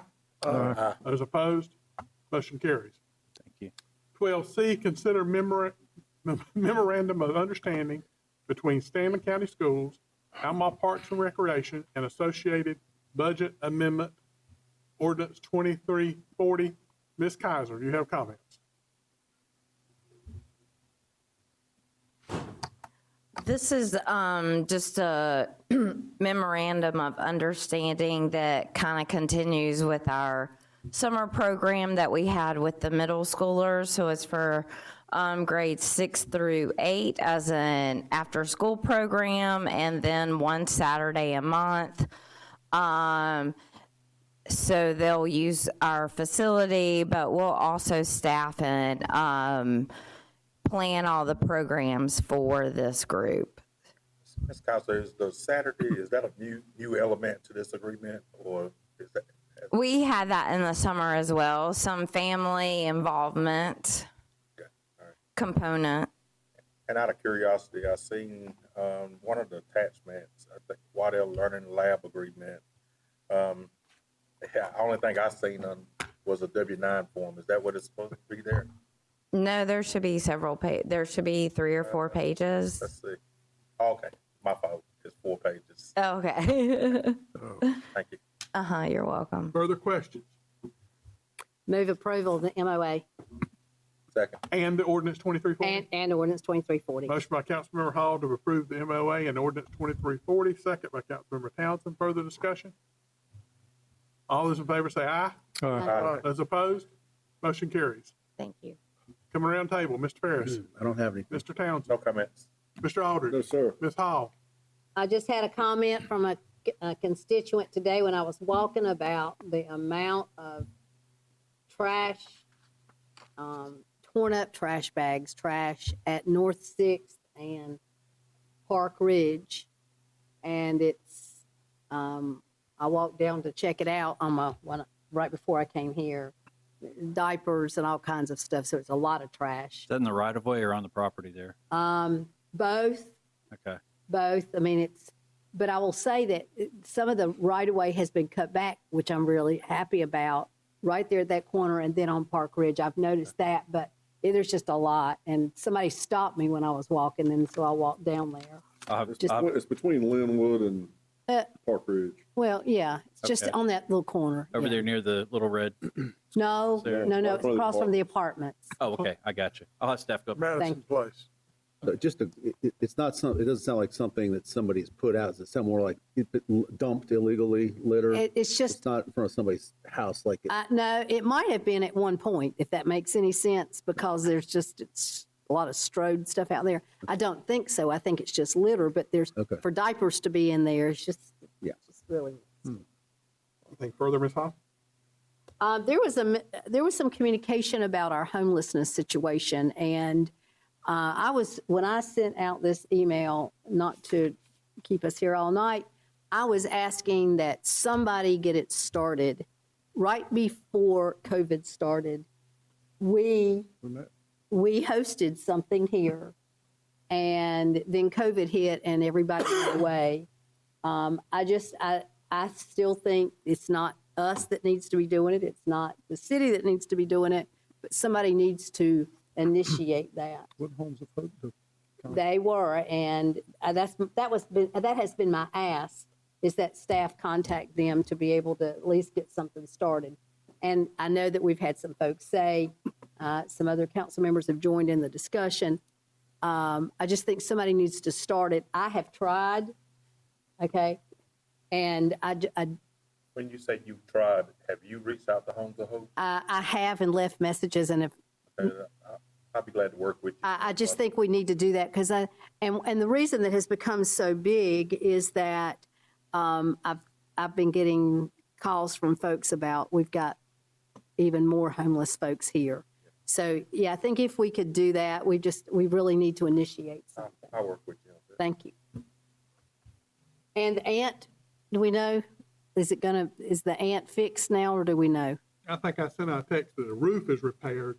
The other, they're going to work with the talent company. Talent company has that booked the Right, entire month. Right. So they for two can't do a different lot of things. work in there right now Okay, thank because it's going to be that sheet rock's going to cause a lot of Okay. dust. Thank you. But they're going to work with them to do that. And attaboy out to customer service, because we had I don't know if anybody else got calls about the Pay Menace situation, online paying your bills and that kind of thing. It got rectified. It took about a week to get that done, but I'm glad that got done. Don't know if anybody else got calls about that. Thanks. That's it. Mr. Whitley? No comment. Mr. Dry? Congratulations out to Coach Davis and the Albemarle Bulldogs winning the Yes. YAC conference, beating South Davidson. They play the Red Dogs on Friday night, Thomasville, and always a big rivalry. If you followed this team, they've done very well. They've come up short by at least just about every game that they haven't won by 6 or 7 points. So they've got a short roster, and these kids have really worked hard. If you get a chance, it'd be good to go up there and support the Bulldogs. The thing about, and I heard this today, is that the Greyhound buses, when they come in downtown, they're really dropping off a lot of people. And I don't know if there's anything we can do about that, but I just keep hearing that, the buses are coming in and the people are getting off. What do we do? If we can do, I don't know. If we discourage how they get here, but they're taking over other places again. It's a big problem in the outskirts of the downtown area. And I think we're all aware of that. That's all. Mr. Hunt, No comment. I'll entertain a motion that we go into closed session pursuant to North Carolina General Statute 143, 31811A, 3, 4, and 5, economic development, real estate, and consult with attorney. So moved. Second. Motion by Councilmember Dry, second by Councilmember Hall. Further discussion? All those in favor say aye. Aye. Those opposed, motion carries. So moved. Motion by Councilmember Hall. Second. Second by Councilmember Hunt. Further discussion? All in favor say aye. Aye. Those opposed, motion carries. Council held a closed session to discuss economic development, real estate, and consult with attorney. And coming out of closed session, I have a couple of motions. Number one, I'll entertain a motion that we send out a request for proposals for waste pickup a second time. That close enough, Brett? With specifics, what we're taking out of We it, will take out the C&D. C&D proposal and resubmit it for a new request for proposal. C&D in bulk, or And bulk, wasn't it? C&D in bulk. I thought It was, just- no, it was bulk C and D that was the issue, so. Oh, okay, It's not. bulk C&D, okay. All right, I entertain a motion. So moved. Motion by Councilmember Aldridge, Second. second by Councilmember Dry. Further discussion? All those in favor say aye. Aye. Those opposed, motion carries. Coming out of closed session, we have been submitted a bid for a piece of property on 9th Street, tax record 28453 for $5,000 by Vicky Watson. And council, if we wish to accept that, we have to start an upset bid process as required by state law. So moved. Second. Motion by Councilmember Hall, second by Councilmember Dry. Further discussion? All those in favor say aye. Aye. Those opposed, motion carries. Council, if you have nothing else to come before council, I entertain a motion. Yes, ma'am. One last thing, do we know the status of the agreement with to get the tree cut on PD at the cemetery? Agreement was provided to staff and they sent it to Asplund, the contractor. I'm not sure what the status is on removal. Okay, thank you very much. I'll entertain a motion that we adjourn until Monday, November the 13th for a council planning session starting at 4 PM at the E. Waddell Center. So moved. Motion by Councilmember Dry. Second by Councilmember Whitley. Further discussion. All those in favor say aye. Aye. Those opposed,